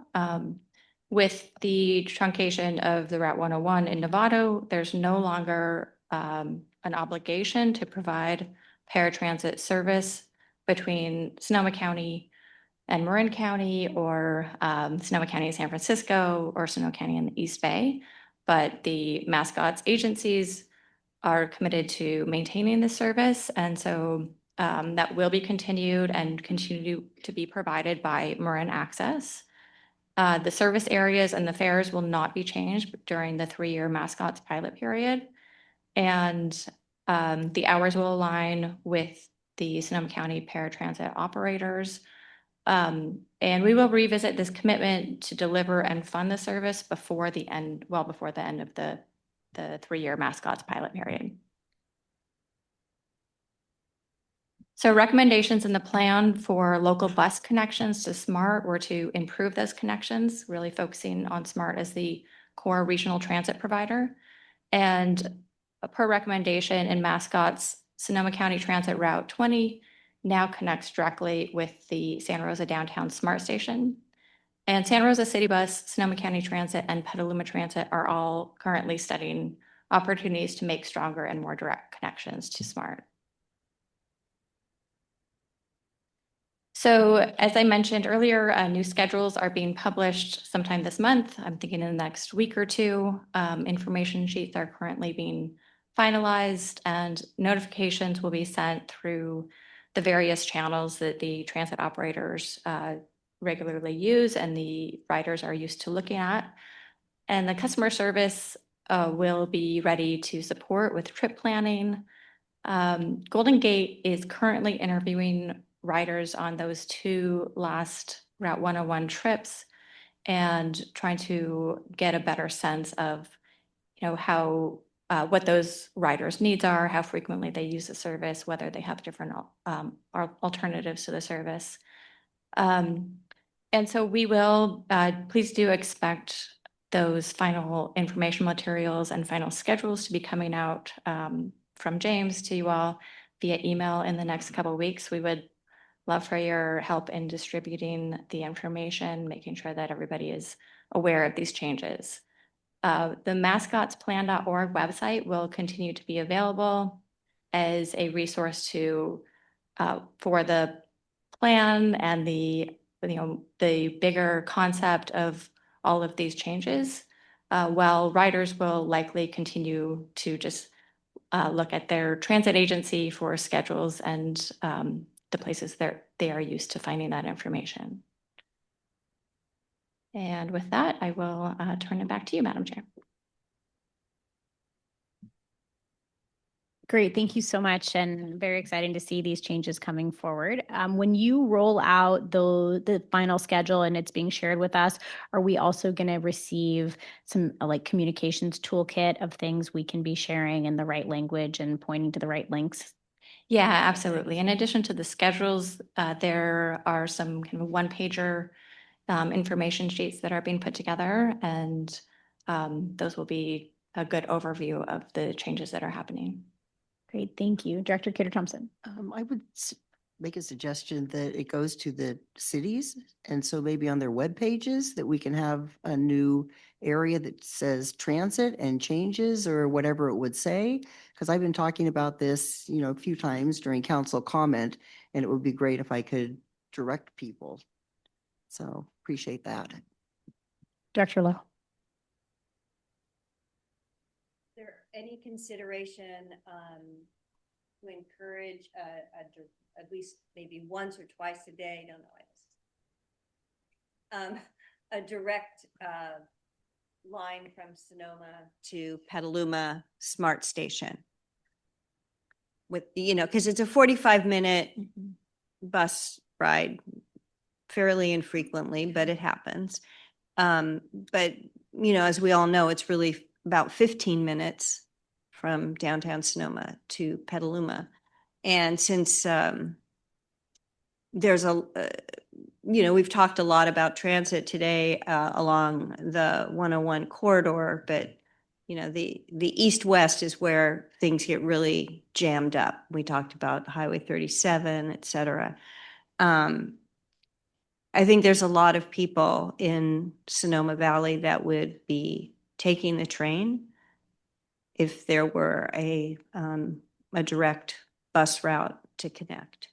I mean, obviously, it'd be great to have, an east-west train. In the future, we'll aspire to have that. But right now, and this is something residents in Sonoma have brought up, and I think even in one of these meetings, someone called in about it. So there is a desire. I mean, it could perhaps be a pilot to see if people would do it, but back in the day, there's a lot of people in the city of Sonoma that work in San Francisco. Always has been. It's just kind of been that. And there used to be so many like private buses that would leave every day to go to the city and back. And so I think there's probably still quite a few people that would avail themselves of that and would reduce some of that traffic on notorious Highway 37. So that's my 2 cents about that. Thank you. Are we still looking at potential expansion of additional routes? Is that a conversation? I mean, obviously not at this time for what's rolling out next month, but is the mascots and the integration, should this conversation kind of move towards maybe our transit ad hoc and talking about where we need to see increased route improvement for the broader community? Yeah, we will be engaging with the transit ad hoc on an ongoing basis, specifically around the studies that Sonoma County Transit is working on, and Santa Rosa City Bus is also working on a study right now. And pieces of those studies are going to be focused on how to better serve SMART, so really related to that mascots recommendation. And we will be continuously talking with the transit ad hoc about those studies. Okay, great. I mean, I just don't want Director Lowe's comments to fall on deaf ears. I think we're hearing a lot about the 101 and the cities along the 101, and we have 2 jurisdictions that are not on the 101 and a ton of county residents who are not, adjacent. And so I think, how do we figure out how we are becoming much more 101 centric, it feels like, in a lot of the work we do and in a lot of the ways that MTC and ABAG are looking at our county, but knowing that our county is unique. I'm sure every county thinks that they're unique, but ours is really unique because we have the coast and we have Sonoma and we have a lot because we are. And we've really prioritized, how to have 9 incorporated jurisdictions, but then, how do we support everyone who's supporting our economy and the unincorporated, especially our agricultural workers and everyone in that industry. And so I just think as we continue to move it forward, this is very exciting, but then also we know that we aren't gonna be able to serve everyone. This is the first step, I feel like, and we have to treat it that way and this is not the destination. No transit pun intended. Okay, so yes, Vice Chair Corsi. Thanks. And that is the intention, part of the intention of the whole mascots plan is for Santa Rosa City Bus and Sonoma County Transit to use the additional frequency along the 101 corridor, along the SMART corridor, to improve connections on the east-west access. So more to come on that. I just want to appreciate the tremendous amount of cooperation and collaboration that has gone into this effort by all involved. That includes Sonoma County Transit and Santa Rosa City Bus, but this is not a small lift. For all of this to come together, the Sonoma County Transit going to Novato late at night, continuing paratransit to areas where we're actually not responsible anymore. For SMART to increase its service by 19%, that is no small feat right there. That includes additional employees, additional workload, additional shifts. We'll be changing our shift pattern. It's a big lift for everybody involved. And it also involves moving funds around, which may be the hardest part of all. Some people had to let go, and I appreciate that also. So looking forward to next month, looking forward to the work that keeps going on after that as well. So incredibly well said. And I do want to thank our staff and your partnership and the leadership of the people on this board representing multiple jurisdictions. This really is a generational shift. The last time we shifted these funds was 1996. So think about what you were doing in 1996. Hopefully you were not sitting at this table. I was in 8th grade, I think. So it's exciting. It's really huge. And I'm grateful that you all have been really instrumental in bringing it to this point. And I think it's on us to communicate with our constituents and get people, our residents can no longer say transit doesn't work for me. The bus only comes once an hour, the train only comes once an hour, because we're reducing those headways really dramatically and bringing transit that hopefully will serve all of our residents. And for those that it's not serving, you're next. And so I really feel like this is a huge opportunity, but it's on us to really get the word out to our communities that this is happening and try to get them on board, literally and figuratively. Director Rabbit, did you have something you wanted to say? Yeah, I feel like I'm on the already on a tour, but Mascots was a direct result of the regional network management. I think I was the first chair of that at MTC after being chair of programming allocations, and it was a response to COVID and the 27 transit agencies in the Bay Area, which quite honestly are entirely too many. It came about because there was no state support of transit. So each individual entity like Golden Gate, like Smart, went ahead and launched their own taxing scheme and support the funding for that. Originally, it was to consolidate some of those agencies, and I still think that ultimately is on the horizon at some point. It was pulled off the table. I think a little bit prematurely. I'm not talking specifically about Sonoma County's 3. I'm talking about many that are in the East Bay.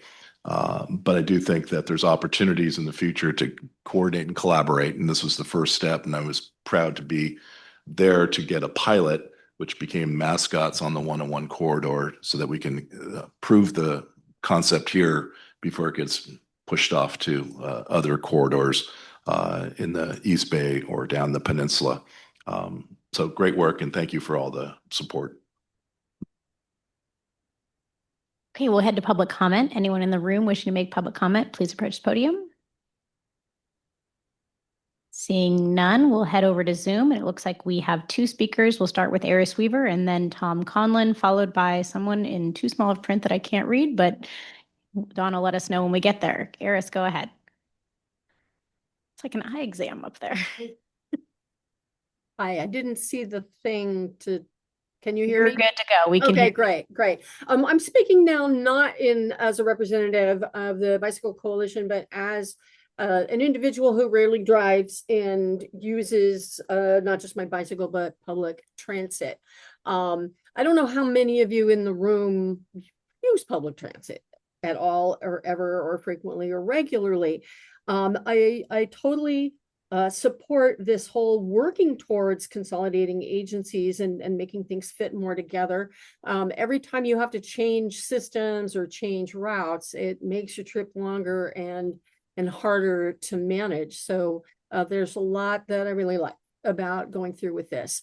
I've been a little frustrated that schedules haven't been published yet. I think it will take a while from when they're published for people to start getting them and figuring out how, oh, well, I used to catch the bus here. Now I have to catch the train there. And in some cases, that might be a challenging shift for some folks. And I agree with the folks who've mentioned, why are we need more transit going east and west because there is it's very hard to get out to the Sonoma Valley or out to the West County without a vehicle. My biggest sort of challenge or concern is with the late night service within the county.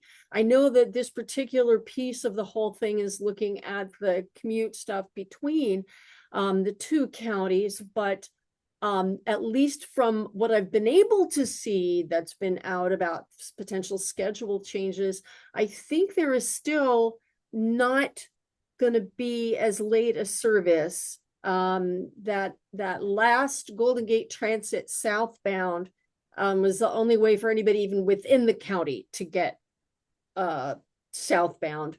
And I don't think that the additional train is going to go as late as that last Golden Gate did. But again, because there's not a full schedule published yet, I can't really tell if that's true. I'm really confused by the whole 2-month interim thing. That how, first of all, the way at least it was written up and the way I was looking at it, it was very confusing to me what was actually going to happen, where it was going when. But I'm unclear as to why it's even happening. Doing something for having people change for 2 months what they're doing and then have to change again when the 2 months is over seems weird to manage for your daily transportation life. But I'll stop right there. Thanks for working on this issue. Thank you. Next up is Tom Conlon.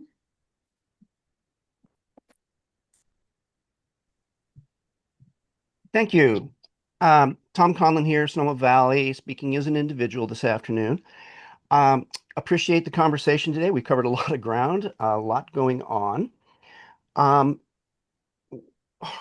Someone used the phrase best practices earlier, and thinking too about Chris Barney's presentation on the draft comprehensive transportation plan. I wanted to ask a question. I noticed in Dana's slides that the smart train is going to be going to a 32 or 64-minute headway. And my understanding is that initially the system was designed on a kind of best practice around clock face scheduling, which allows transit agencies to plan on sort of the same time of the clock.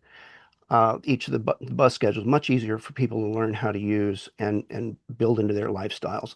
So I'm curious, is SMART and is it our plan to abandon the clock face schedule? I didn't see anything about that in the draft CTP, and I haven't heard that discussed in the mascots discussions to date. I know some stakeholders around the Bay Area have commented on this, but I haven't heard any discussion really coming out of this board or of staff. So I just asked that question. Maybe today's premature to be handling it, but I do hope we get the chance to talk about that.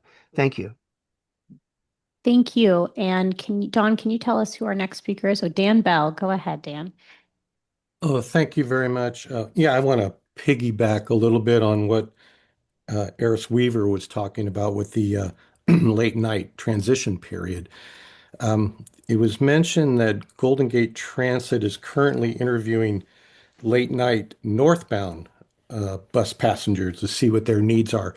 Now, will Sonoma County Transit be interviewing southbound late night passengers from Santa Rosa to understand the same?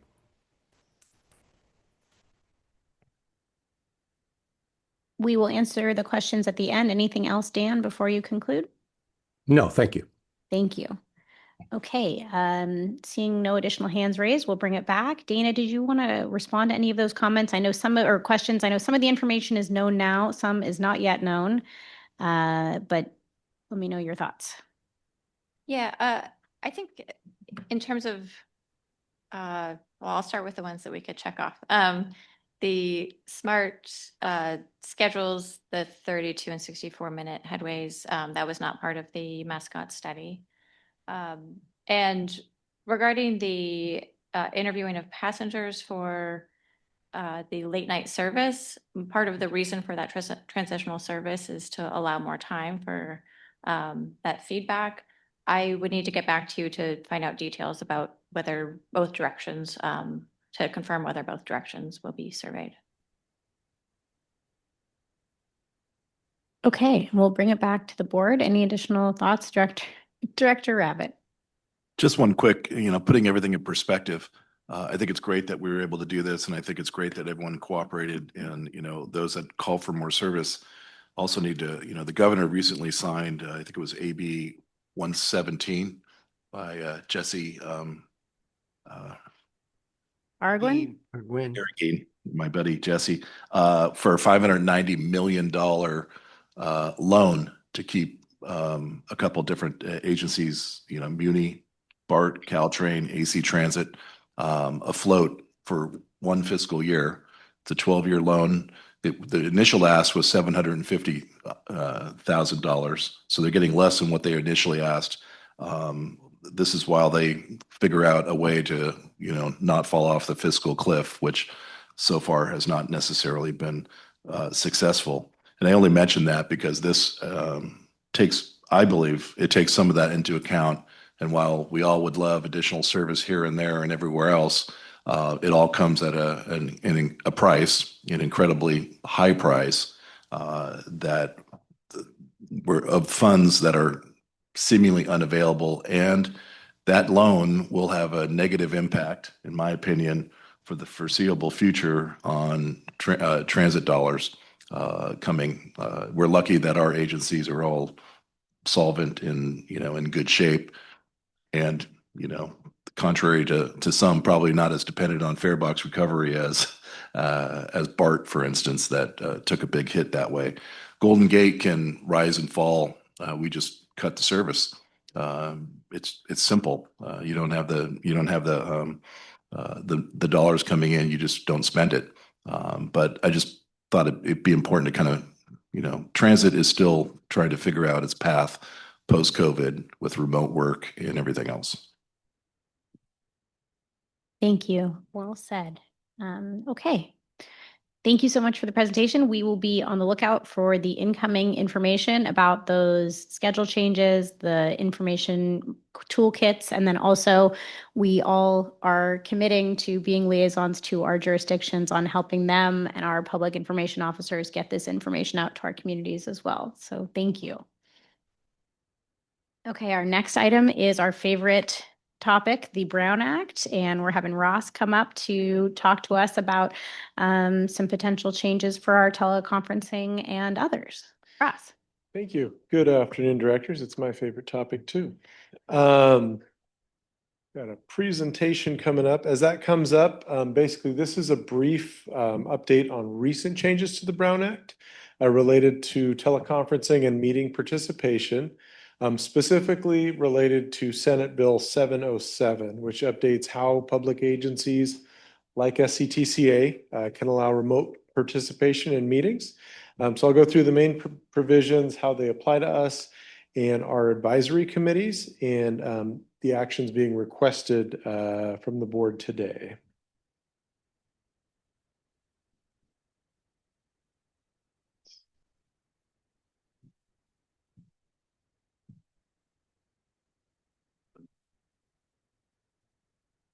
We can go manual.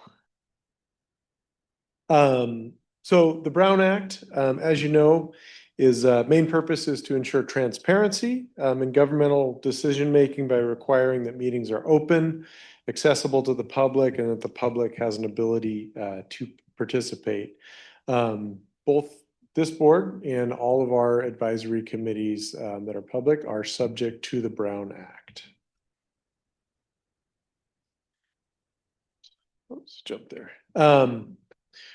So SB 707, this bill creates a more unified framework for remote participation while also giving additional flexibility for advisory bodies and multi-jurisdictional agencies like SCTCA. That's what this board is. And the provisions of this law are currently authorized through January 1st, 2030. So teleconferencing options. So under SB 707, there are now several ways that board or committee members can participate. So there are still the traditional teleconferencing rules and options, as well as the just cause participation options which were added by AB 2449. And this law also allows additional flexibility for advisory committees and helps us just maintain participation while still meeting transparency requirements. And I just right in the middle like to give a shout out to Corey for helping with all these details, because yeah, we'll get into the details here.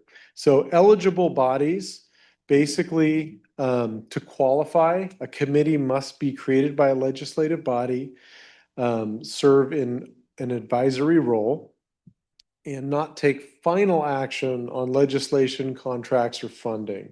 So there's also some restrictions for committees focusing on areas such as elections, budget, police oversight, or taxes. However, we have determined, legal has determined that our advisory committees are eligible to take advantage of this new law.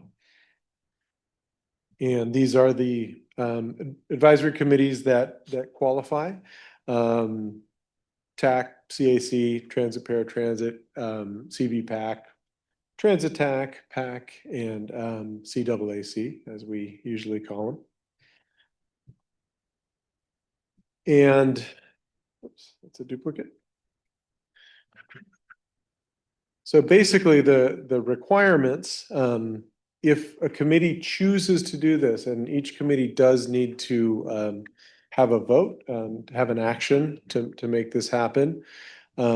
These requirements must be followed. Basically, it's got to be approved at an in-person meeting. A physical public meeting location must still be provided with staff present, and meetings must allow two-way participation. We already have that set up. Transparency rules do apply, so remote members must appear on camera, disclose if there's other adults in the room, and voting must be by roll call. And a big one is if remote access fails and suddenly you lose a bunch of folks, the committee cannot take action. So there is some, political, potential downfalls. But however, we've had pretty stable technology. And so multi-jurisdictional bodies, which this board is, there's some additional flexibility here. Because the board includes members from multiple jurisdictions, the provisions can help reduce barriers, help meeting attendance, and maintain quorum. To use this for this board, the board must adopt a resolution. A quorum must be physically present at the meeting location. So that is different than the advisory committees. You do have to have a quorum in the room for this board. Remote members, which would be listed on the agenda and located more than 20 miles away from the meeting location, could participate by audio and video. SCTCA members could use this meeting for up to 2 meetings a year, and all votes must be by roll call. So you can kind of think of this as a expansion of the AB 2449 legislation. So what we are asking today, asking the board to take 2 actions. The first is to adopt a resolution approving the use of the multi-jurisdictional teleconferencing option for SCTCA. And second, to adopt the resolution authorizing eligible advisory committees to use SB 707 provisions as well. So each advisory committee would, as mentioned, would still need to approve it individually. And we are hoping to bring these approvals to committees later this month and into April, depending on the schedule. And this authorization must be renewed every 6 months. So you may see this coming up again. And with that, well, thank you for your time and open it up to questions. And I may rely on Corey as necessary. Thank you for being here. Great, thank you. Directors, any questions? Yeah, Director Lowe and then Harvey. This thing works. Do you have to set the 2 meetings in advance? In other words, when you approve your calendar for the year, or is this something that can be done sort of on an ad hoc basis? Let's say it's a bad storm or road closure or something. So I don't believe so, but I do believe that it does need to be noticed. So it would be, right. So the regular Brown Act 72-hour guidelines, although we try to get our agendas out a week before. I think if you're dealing with emergencies, storms, road closures, et cetera, Correct me if I'm wrong, but I believe the original AB 2449, like Just Cause, Right. could be utilized there, which would not require the noticing. Understood. Yeah, I'm just wondering, I'm seeing this thing, it said twice a year or something like that. So I didn't know if those had to be like decided, what was the advance notice? I mean, I understand about the, emergency situation. I don't believe it needs to be determined in advance. And that's correct. You don't have to decide when you're setting the calendar, but you need to let SCTCA know with enough notice for them to be able to include that you're appearing remotely on the agenda. You don't have to disclose the location. Well, I will say that the one addition just related to traditional teleconferencing is this is different than doing, making your home a public location. So this is not allowing the public Right. into your home. No, I understand. My question is, I mean, maybe I'm reading this wrong, but it said that you could do this twice a year or something. I'm just asking if those two twice a year meetings need to be approved, like with the calendar, or if they can be month to month. Let's do it this next month. We decide, next month looks miserable or something. And it's on an individual basis, is that Exactly. correct? So it's an individual basis. It's not for the body as a whole. You still need a quorum present, physically present. Right. And I think just based on our protocol, knowing that the 72-hour requirement is a Brown Act requirement for publishing, but our agenda publishes a week in advance, how we want to try to do it, if we move forward with adopting this policy, how we'd want to do it procedurally, and if it's possible, for example, say we publish a week in advance, and then one of our directors realizes that they aren't able to make it here in person due to a childcare issue and they're residing over 20 miles away, can we then more than 72 hours in advance notify our clerk and then she republishes? Or do we need to identify this more than a week in advance so that it goes out when the main agenda goes out? And is that just a procedural question on how we want to administer it? That is definitely a procedural question on how you want to administer it with respect to dealing with staff's ability to do an addendum, but you definitely could do that from a legal standpoint as long as you met the 72 hours. One point of clarification though, is this is in addition to Just Cause. So you would always have Just Cause. So you would have Just Cause, but you're limited to 2, and you're limited to 2 based on the number of times a year that you all meet or times a month that you all meet as this body. So you would have potentially 2 Just Cause options and 2 remote participation options, being as long as you're more than 20 miles away. So the childcare example that qualifies as Just Cause. So you wouldn't need to have that on the agenda ahead of time.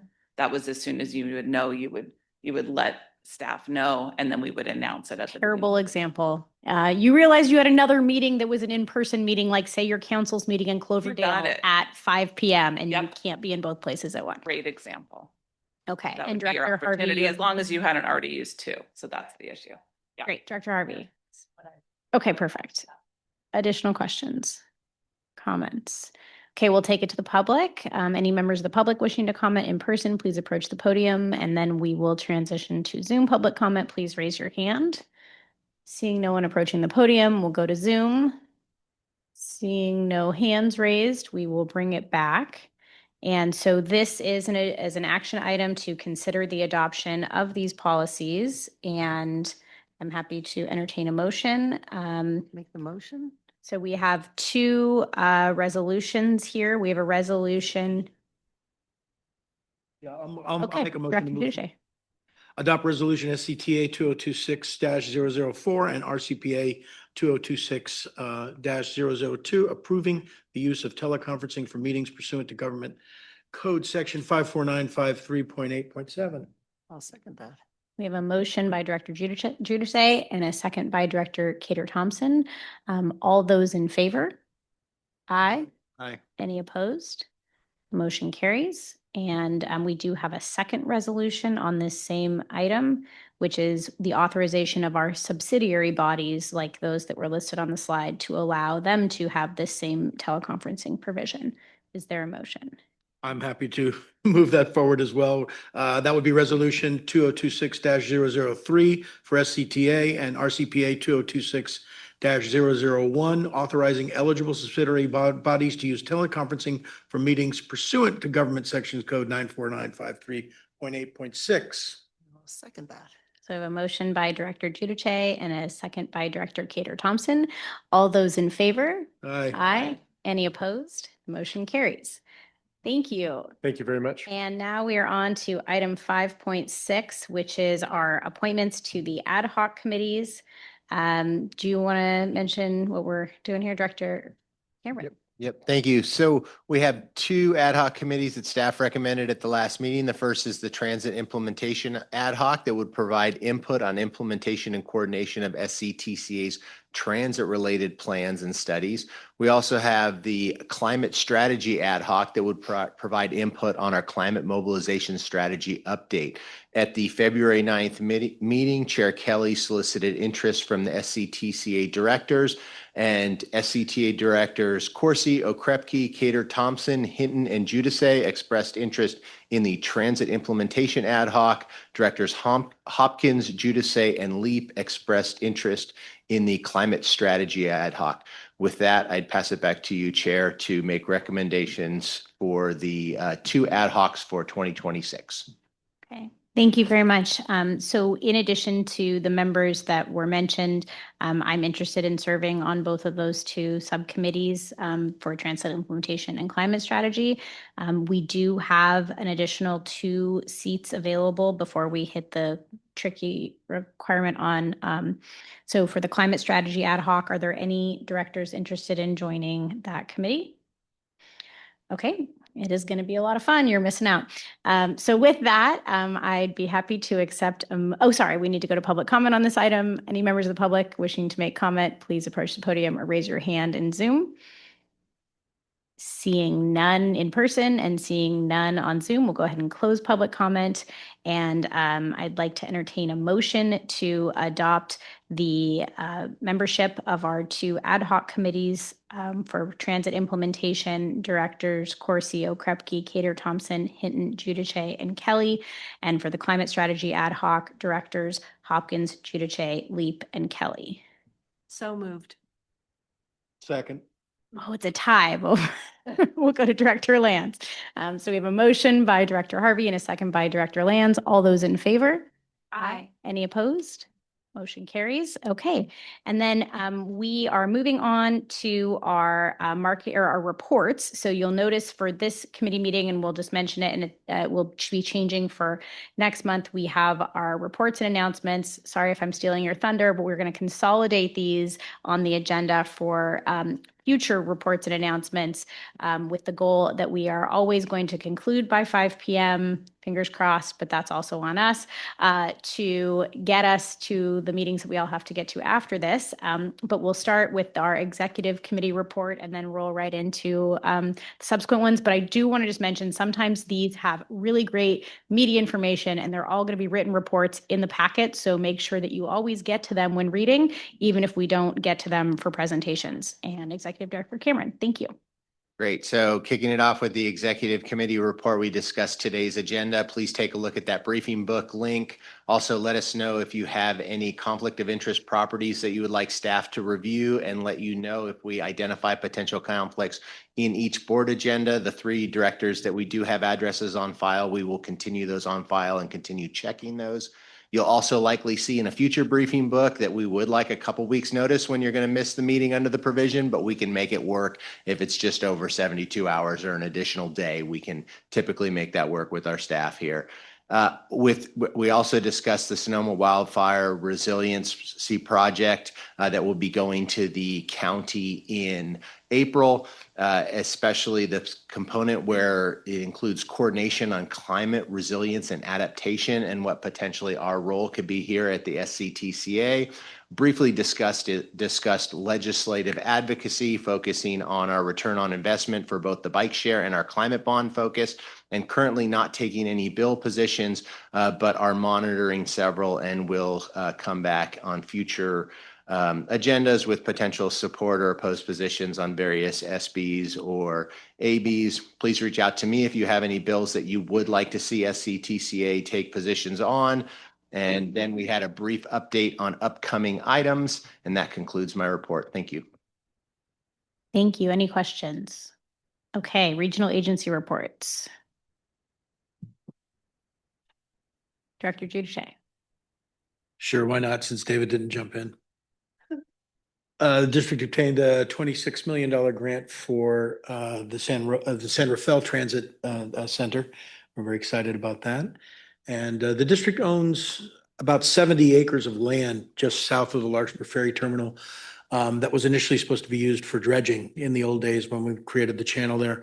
And we've been engaged in a restoration project, and actually there is now a whole tidal. We've actually built a little channel that comes into the marsh area there outside of Larkspur, and we're doing restoration work there. So it's a pretty exciting project and very unique for the district to be engaging in something like that. So that's the update.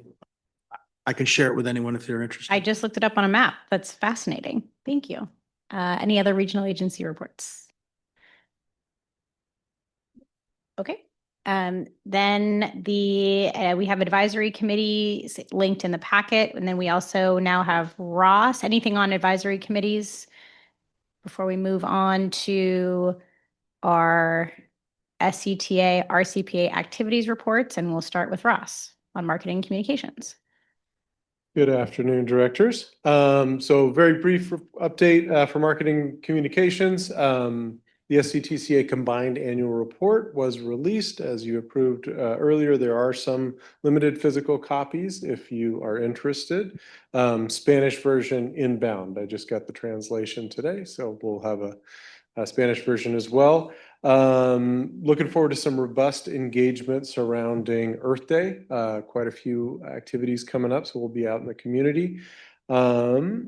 And the HOV lane sign updates have been completed along the 101 corridor.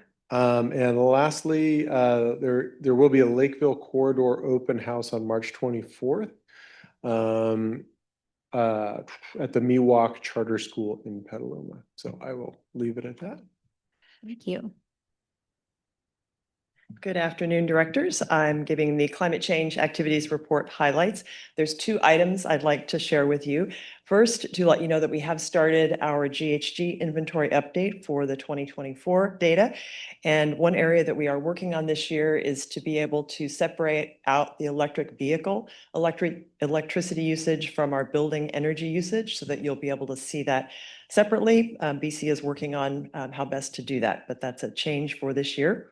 And then the second area I wanted to highlight is for the Bayren Business Refrigerant Replacement Program. This is a program that's designed for small food and floral businesses that have been underserved by other programs, particularly those in low income and disadvantaged communities. So far in this program, there have been 8 projects completed in Sonoma County with additional projects scheduled for installation. And I want to highlight that a case study was published, and there's a link in your activities report to that study. And this study highlights the Bodega Country Store's participation in the program, which I think is pretty cool. The owner wanted help addressing rising utility bills and maintenance costs for their walk-in cooler that had a 20-year-old refrigeration system. And so the services provided by the program were rebates and technical assistance for a new remote condensing unit, evaporator coils, and other equipment. The program covered 80% of the costs. And in terms of the benefits, the store owner will save an estimated $450 in utility costs each year. The new refrigerant will reduce GHG emissions by about 1,300 pounds per year. And the program also supported the owner in free maintenance training on the new equipment. So just wanted to highlight that success story. And I'll pass it on to Steph. Thank you.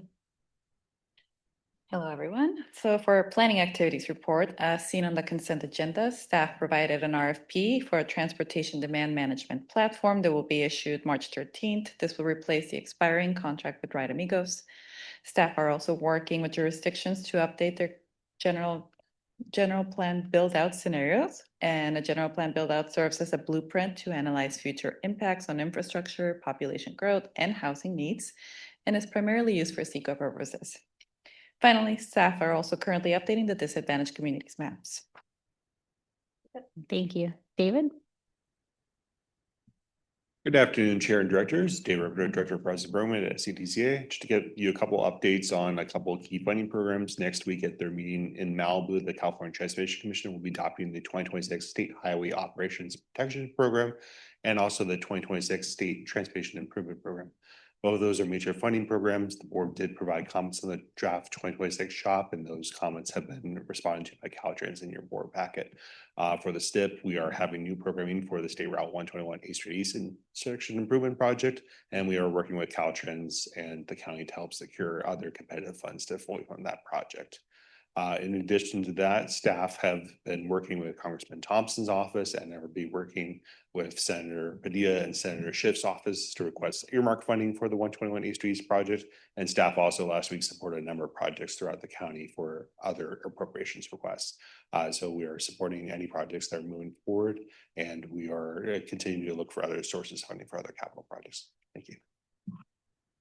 Great, thank you. Anything else on the reports? Directors, any questions? Okay, we'll go to public comment on the reports. We'll start with anyone in the room and then head over to Zoom. If anyone's on Zoom, please use the raise hand feature if you want to make comment. Seeing none in person, we'll go to Zoom. Seeing none on Zoom, we'll close public comment, bring it back. Any further comments on the reports? Thank you so much. We are adjourned. Thank you. Thank you for the